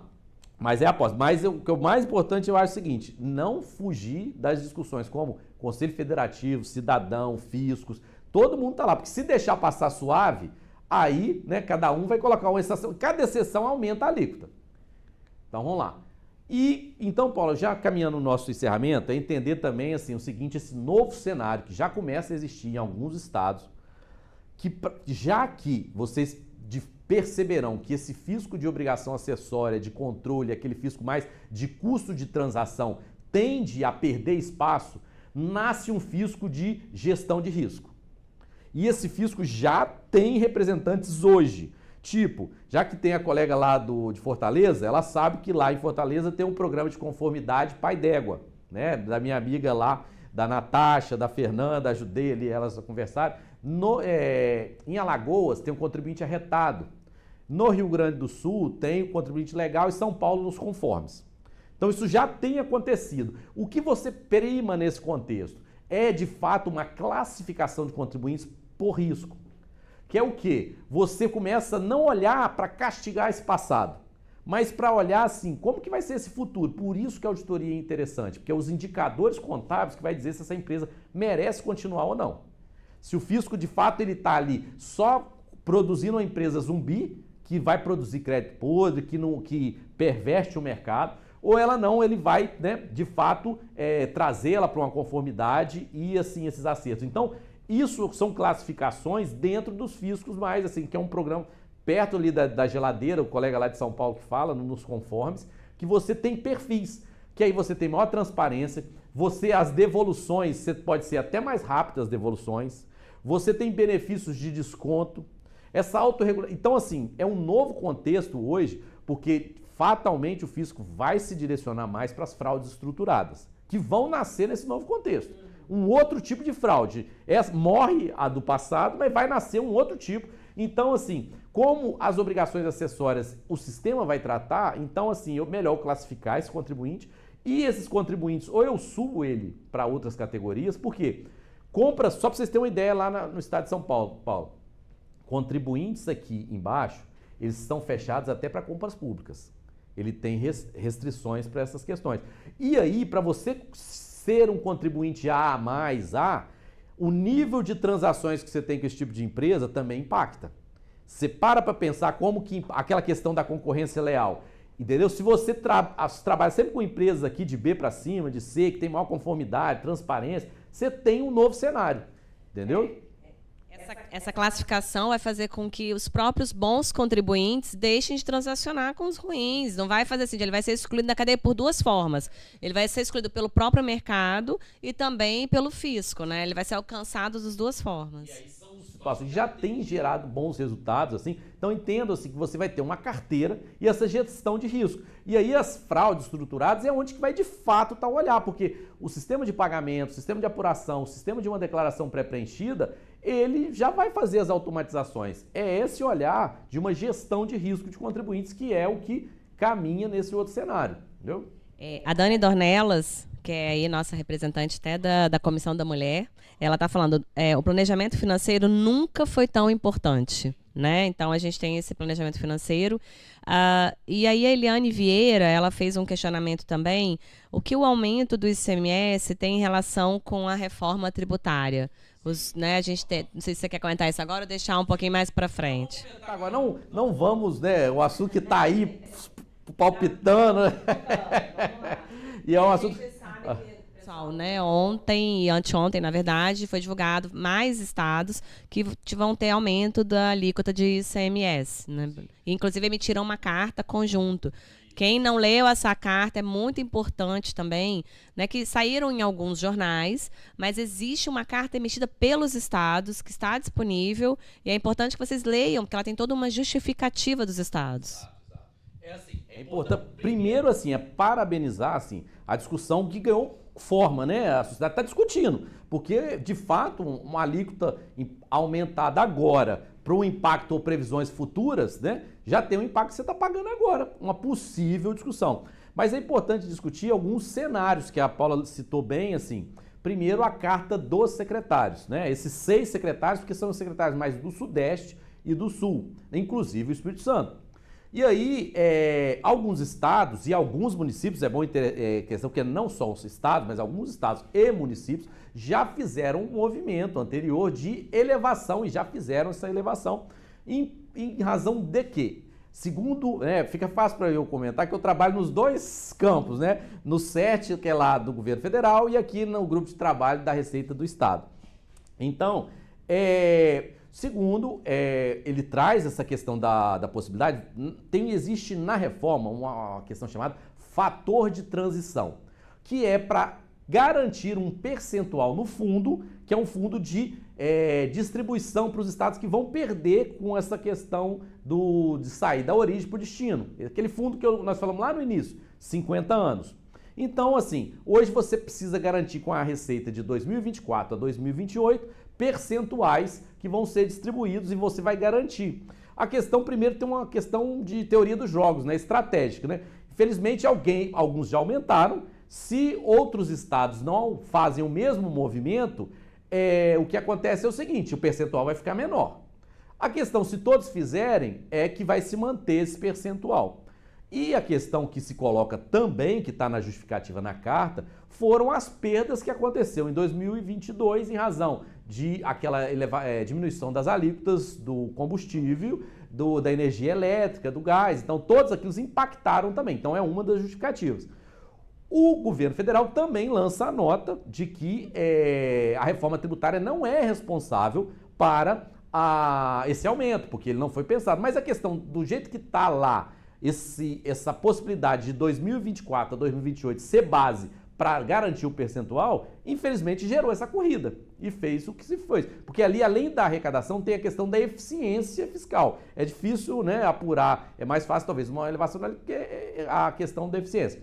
Por outro lado, a discussão gerou tamanha comoção e é importante, assim, colocado em pauta, porque o próprio relator agora na Câmara sugeriu, a gente está falando em hipótese até aqui, tanto a elevação da alíquota quanto a supressão são hipóteses.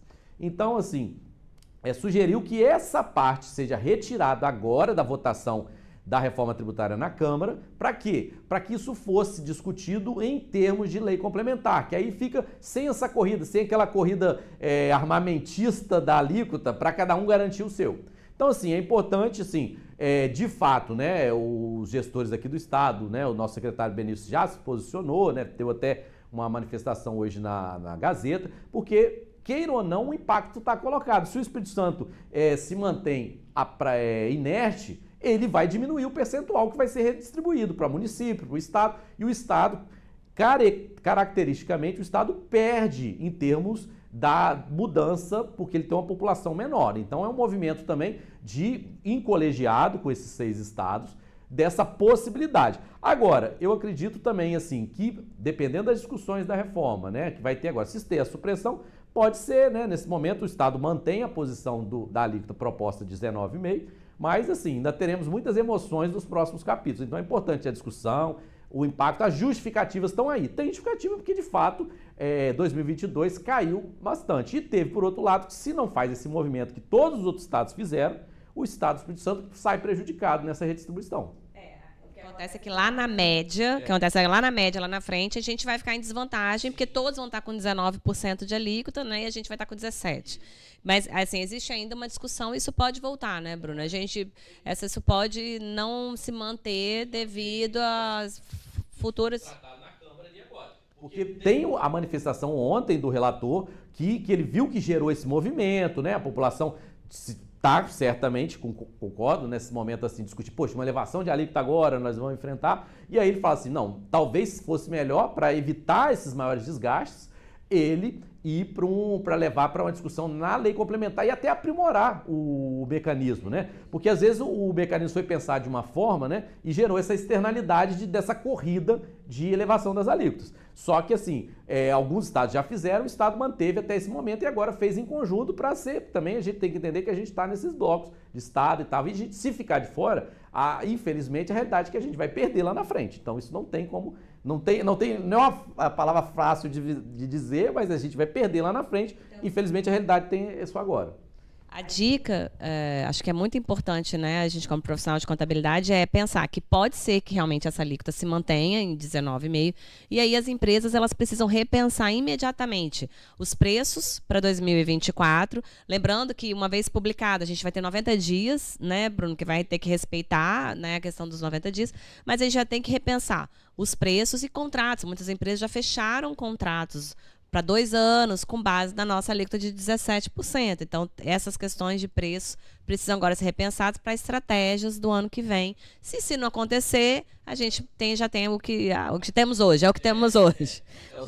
E a questão da reforma é isso, né, Paulo? Acho que assim, ela é importante, a construção dessas discussões. Ninguém se furtar ao debate e ninguém, assim, olha, impactou, 19,5% pode ser mais, assim, uma questão mesmo de movimento econômico, estratégico, fortemente, levar para os campos de debate. Cada um tem que colocar. Mas entender também que teve um cenário colocado e a forma que está lá, esse período de transição, se não tiver esse movimento, ou qual que seria a outra alternativa? Elevar uma arrecadação com excesso de fiscalização. Olha o desgaste que também seria isso, entendeu? Então, assim, talvez a maneira até mais menos, né, dolorosa, com menos fricção, seja deixar isso para uma conversa em discussão de lei complementar. E aí as discussões que o governo segue, que vai avaliar essa manutenção. Mas vamos lá, vamos seguindo, que a gente está no operacional. A gente dá umas devagadas, né, política ali, cenário estratégico, mas a gente continua no operacional. Vamos lá aqui. Então, pessoal, a gente já está caminhando para o nosso final, fiquem tranquilos, né? Hoje é quinta, né, dia de TBT, amanhã é sexta, né? Esse solzão vai ajudar a gente no final de semana, né, pô? Aí, entender o seguinte... Pensem essa declaração pré-preenchida, que o contribuinte, o que está sendo pensado, ele emite só uma nota.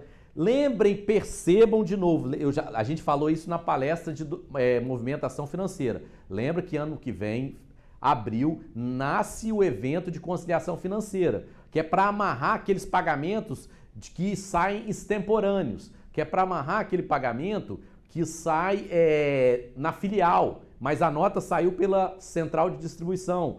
Comecem assim a ver também que o evento de conciliação financeira é dentro dessa perspectiva, né? Que a colega falou aí, a importância do planejamento financeiro. Hoje é essencial. Então, você tem um cálculo automático do imposto. Para quê? Extinguir diversas obrigações de declaração existentes. Paula, pergunta aqui, né? Vamos ver se o pessoal... deixa aí ver se eles vão colocar aí o percentual rapidinho aí. Qual o percentual que vocês acham aí, pode colocar aí no YouTube, de conformidade ou de aceitação e concordância do contribuinte chileno da declaração pré-preenchida feita pelo fisco chileno? Você tem uma ideia, Paulo? Tem uma aposta? Já que agora é aposta, né? Nós apostamos em alíquota e tal. Qual o nível de concordância que esse contribuinte tem com a declaração feita pelo fisco? Mais de 90%. Mais de 90%. 92%. Você bateu perto. E esse 8%, não pense que é aquele contribuinte que vai chegar lá muitas das vezes para dizer que está errado ou que não concorda em muitas questões. É aquele contribuinte que, de grande porte, que de fato tem questões que ele precisa discutir ali, então ele trava esses 8% para rediscutir, porque ele tem um grande processamento e entende que teria uma tese ali ou que tem ido. Então, assim, na grande maioria, 92% tem aceitação da declaração pré-preenchida, que é o modelo que a gente já começa a testar para ver como é que seria os cálculos. E é o que... Aqui tem um prazo de teste para já 2027, assim, testando. Alguns estados já começam a fazer, entendeu? Mas aí não é um teste assim, mais assim, para você concorda, ver, mais um, vamos dizer, como fosse um protótipo. Já tem estado testando. E aqui, ó, só para a gente resumir essa figura nova, entender, assim, essas funções desse comitê gestor, né? Então, se aquela coisa, né, do regulamento... a Paula estudou aqui os 1.300 capítulos do regulamento do Espírito Santo.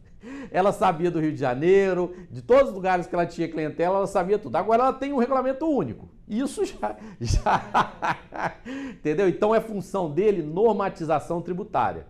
Ele tem também uniformizar e harmonizar a interpretação. Lembra aquela questão que o parecer do Espírito Santo contraria o parecer de Minas, que contraria o parecer da Bahia? Agora não. O entendimento da consultoria tributária também é lá. Agora, a grande questão que fica, né, sobre esse papel, ó, arrecadar, apurar e distribuir o produto da arrecadação. Por isso que quando você me pergunta, Bruno, onde que deve ficar essa plataforma? Provavelmente é toda uma estrutura só ali que pode até utilizar uma tecnologia terceira contratada para ela, ou mesmo se socorrer no que a Cefaz Virtual do Rio Grande do Sul tem, ou mesmo outros aportes. Em outros locais você tem esse modelo. Quem faz parte desse comitê gestor? Assim, a iniciativa privada vai ter participação, quer dizer, as federações, ou esse comitê vai ser só formado por entes públicos? Tem lá a previsão dos participantes. Primeiro aspecto, como componentes só são membros de estados e municípios de carreira, né? Só esses que podem participar. Você tem processos de auxílio, coordenação junto, que a Receita também trabalha ali, porque a Receita, mas ela não tem esse papel de harmonizar, porque não é o imposto dela, né? O imposto dela é o CBS. Mas ela tem em políticas, principalmente aqui, ó, olha o que é novo aqui, que não existia, que vocês vão ver diferente, ó. Coordenar a fiscalização, o lançamento, a cobrança, a representação administrativa ou judicial, o imposto com vista à integração das administrações tributárias. Não é que ela não lança. Ó, ela não fiscaliza, ela não lança, ela não cobra, ela não representa, ela coordena. Então não tem um posicionamento do auditor do Espírito Santo. Tem o posicionamento que aqui é a normativa que ele tem que seguir. Entendeu? A fiscalização continua aqui. Local. O lançamento é aqui, a cobrança é aqui, tá toda é aqui. Entendeu? Então entenda assim, essa dinâmica que muda até as suas relações aqui. Entendeu? O meu trabalho vai mudar totalmente, assim, né? Aí vão ter membros, que aí lá na PEC, pode vocês pesquisarem lá, que tenha lá o número de representantes de estado, o número de representantes de município, né? E vai ter as assessorias ali, procuradoria e tal, essas questões.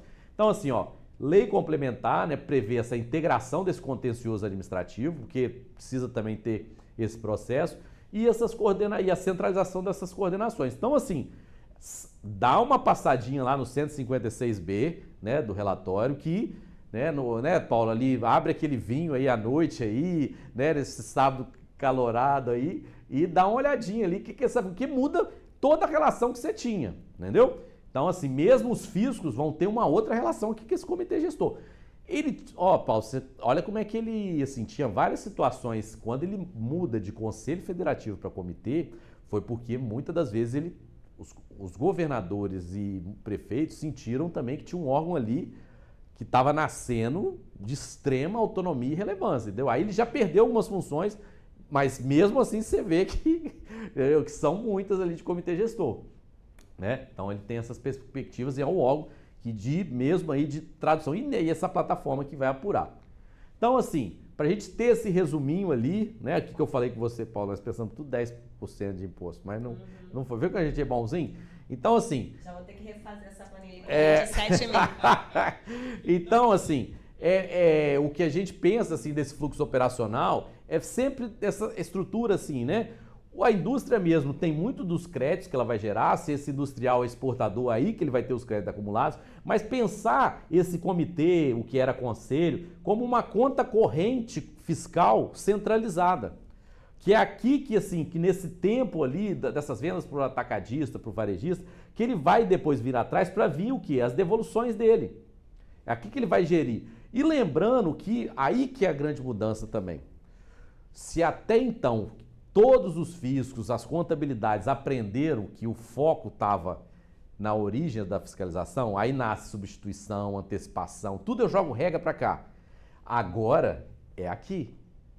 Porque o imposto de fato para o Estado, ele só nasce quando o consumidor consome. Até aqui o Estado só olha, tipo aquela televisão de cachorro, né? Fica só olhando. Aqui o contribuinte pode ter créditos para receber aqui do comitê, mas para ir para o Estado é o destino final aqui. E é aqui também que o cashback tem que ser devolvido, né? Por esse consumidor aqui. E aí você para pensar, olha como o varejo, que muitas das vezes a fiscalização não estava pulverizada nele. E aí você imagina assim, né? Hoje não tem uma possibilidade dos fiscos aumentarem muito o número de auditores. Vai ser a tecnologia mesmo que vai garantir essa fiscalização no varejo. Mais uma dica daquela questão dos sinais. Os estados que vocês já começam a olhar que abrem mão da substituição tributária é que estão já se preparando para fiscalizar esse ente aqui, entendeu? Essas devoluções, entendeu? Todas essas questões, né, Bruno? De antecipação, de substituição tributária, de diferimento. E, aliás, são todas as questões que atrapalham, na verdade, muito mais hoje do que contribuir para o sistema tributário. Essa é a nossa realidade. Então, realmente não faz sentido. Né? Você falou assim, né? Então, vamos fechar com chave de ouro a sua fala. O fim dos benefícios e incentivos fiscais. Isso, né, refaz um posicionamento extremamente estratégico das empresas agora. Porque antes elas pensavam em ir por causa do benefício. Agora ela vai ter que colocar outros fatores para avaliar onde que é estratégico para ela.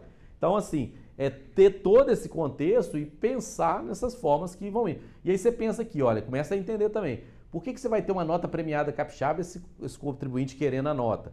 Por que você vai ter esse contribuinte querendo a nota por causa do cashback? E por que você vai ter, igual esses estados estão fazendo, você aceita todo tipo de meio de pagamento, mas só que se estiver integrado? E por que o split payment tem que vir para cá? Entendeu? Fica mais claro, você entendeu? Porque às vezes eu fico vendo assim, a diferença que eu acho legal assim, quando você só lê a legislação, quando você está no operacional, você entende porque que está lendo e está pensando, entendeu? Porque você vai vendo como é que vai se encaixando as coisas, né? Como é que vai ficando tudo isso. Então é um fluxo para nós se refletir e pensar.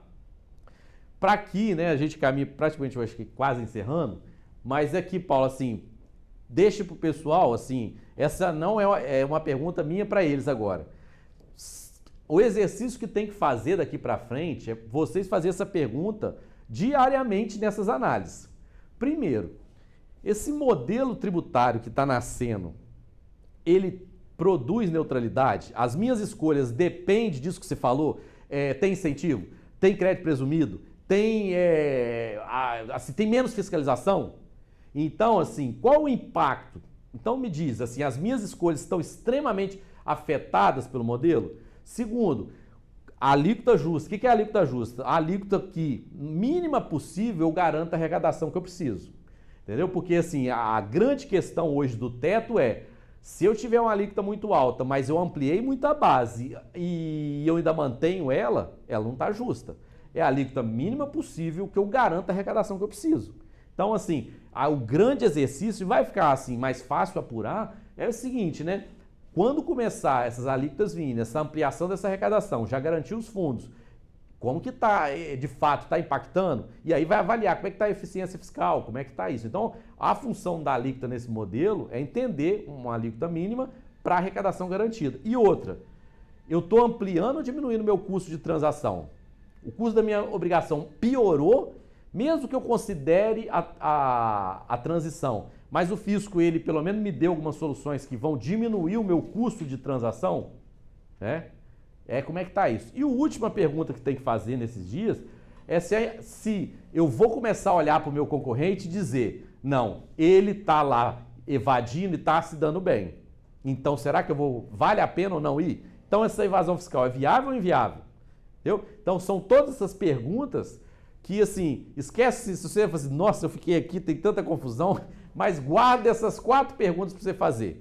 E aí você vai dizer se está melhorando, se está ruim, se está complicando. Lembrando, a gente discutiu uma questão de tributação do consumo, né? Mas isso daqui a gente não pode fugir dessas 4 pontos, né? E aí, assim, né, a gente caminhando aquilo que a gente falou, entender que uma contabilidade gerencial vai ser o foco, vai ter que estar no discurso do empreendedor, ele vai ter que afinar essa conversa, né, Paulo, com os contadores, assim, ele tem que sair daquele discurso só da venda, mas para um discurso da contabilidade gerencial. Aproveitem aí quem tem esse investimento, a Paula sempre ali está treinando os funcionários dela, né? O CRC produz esses eventos aqui para capacitar todos os contabilistas, então a equipe é essencial, porque se a informação entra com problema, se o fisco está apurando, você vai ter problema. Maior uso de tecnologia e automação, né? São todas essas adaptações que eu tenho que deixar aí nesse cenário final, né? Mas vai lá, bom. A gente tem, na verdade, uma grande preocupação, Bruno, com essa questão da tecnologia, porque, né, teve agora a Conescap, que é o maior encontro, né, foi em Fortaleza, inclusive. E aí, bem, Fortaleza hoje está, né, no nosso radar. Miriam, estamos começando aí. E aí, era tanto sistema e tanta coisa, a gente fica... E aí o pessoal falou, nossa, hoje a gente é refém, uma empresa contábil é refém desse sistema que eu tenho meu RP principal, e eu tenho um que audita esse RP, eu tenho um que controla a atividade do funcionário, eu tenho um que controla a atividade... Então, assim, a gente fica meio refém. E isso, eu estava falando, pessoal, mas é adaptação, isso não tem mais como voltar atrás, a gente não vai voltar. E a reforma tributária vem ampliando isso também, né, Bruno? Essa ideia. Isso, ela se sustenta muito no uso da tecnologia. Mas uma coisa valiosa que você falou. Uma das questões que ela tende na simplificação é o seguinte: hoje era um sistema para te auxiliar na substituição tributária, um sistema para te auxiliar ali no recolhimento do imposto, um sistema para te auxiliar na conformidade dos pagamentos. O modelo que ela traz é todos esses processos vir para dentro do fisco. Pensa aquilo que eu falei, a nota fiscal fácil, ela está sendo gestada como um ecossistema. Para até 2026 ela ter várias soluções lá. Então utilizem mesmo, entendeu? Assim, tá um momento aí, tem outras soluções surgindo, para que de fato você ir para um outro detalhe, que eu acho assim, que é esse que é o inovador de todo. É um modelo que caminha maior para a integração e uso da inteligência artificial. Então, essa coisa de cada um sistema faz um negócio, não, vai estar integrado e agregador, você só vai agregando, entendeu? E eu tô lendo um livro muito interessante de um dos pais da inteligência artificial, que é Kai-Fu Lee, né? Assim, o futuro da inteligência artificial.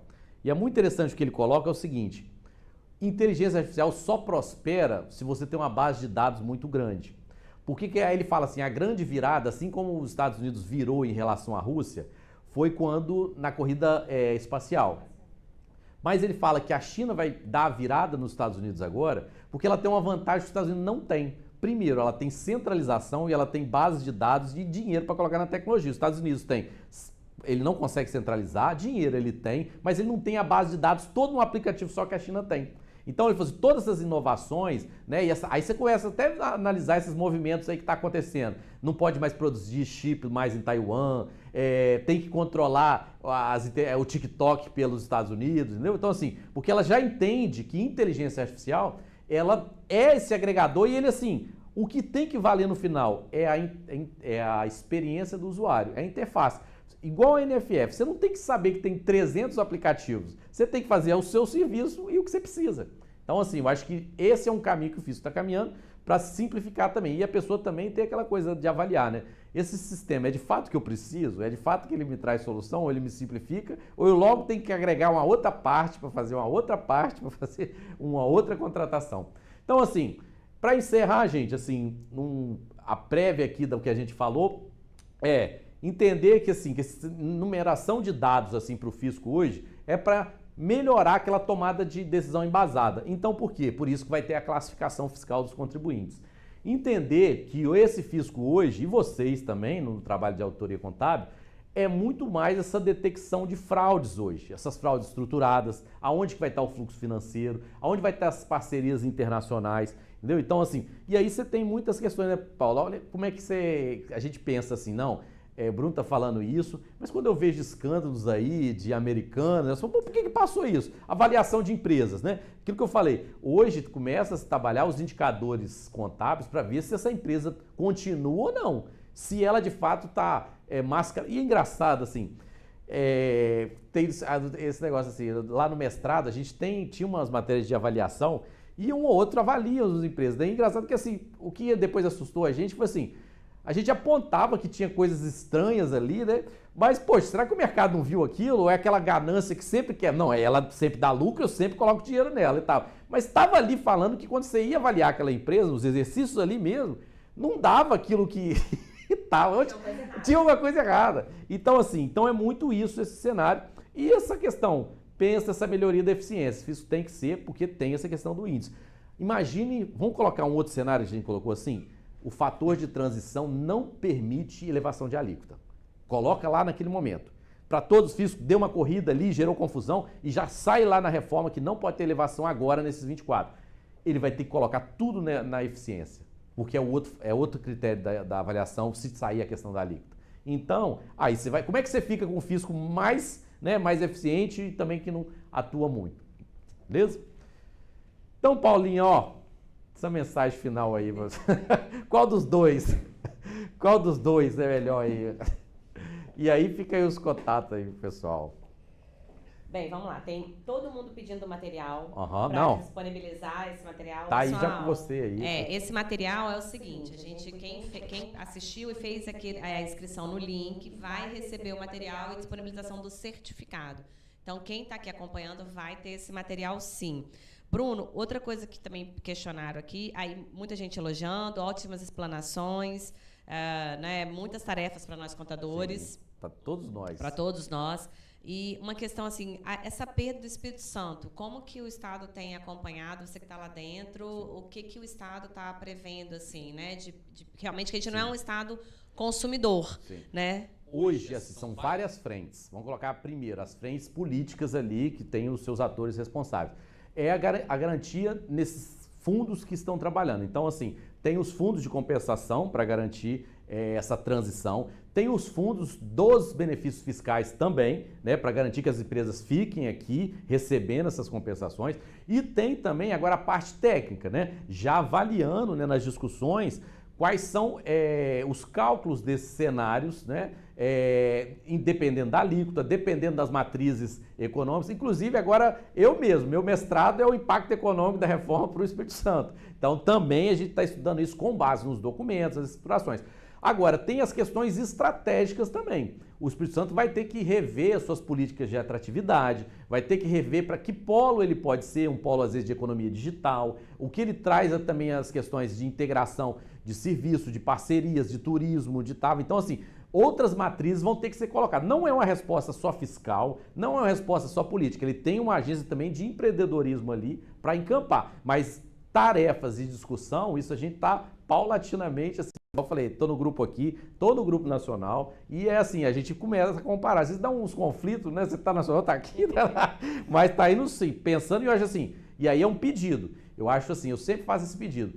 Tem que ter o papel também da sociedade. Não é só os órgãos de classe, os servidores, os papéis políticos, mas a sociedade também tem que entrar na discussão, porque ela vai ser afetada, entendeu? Assim, por mais que esteja fundo de compensação, ela será afetada e ela tem que estar presente nas discussões. Perfeito. Já saiu aqui, gente, o nome do ganhador do livro. A nossa equipe fez o sorteio. Ó, é o Adriano José Rodrigues Gonçalves. Parabéns, você ganhou aqui um livro.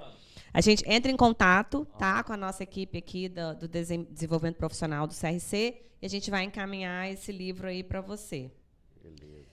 Bem, acho que não tem mais perguntas, só comentários assim da dificuldade realmente que o contador vai ter. Eu acho, pessoal, que essa é a grande dica. A gente está aqui começando a preparar, começando a ter uma ideia. Algumas tarefas aqui, né, o Bruno já passou para a gente, que é a questão do planejamento, a questão de orientar o cliente, de já verificar o futuro como vai ser. Essas questões de a gente planejar o preço com o aumento do ICMS, enfim. Algumas tarefas que a gente achou e é para isso que serve esse bate-papo, né, Bruno? Para a gente começar a pensar o futuro das empresas e o nosso futuro dentro das nossas empresas contábeis. Convido vocês mais uma vez para participar do nosso seminário de compliance, né, de governança das empresas de contabilidade. Não serve só para quem tem empresa, quem é contador aí, autônomo e trabalha também.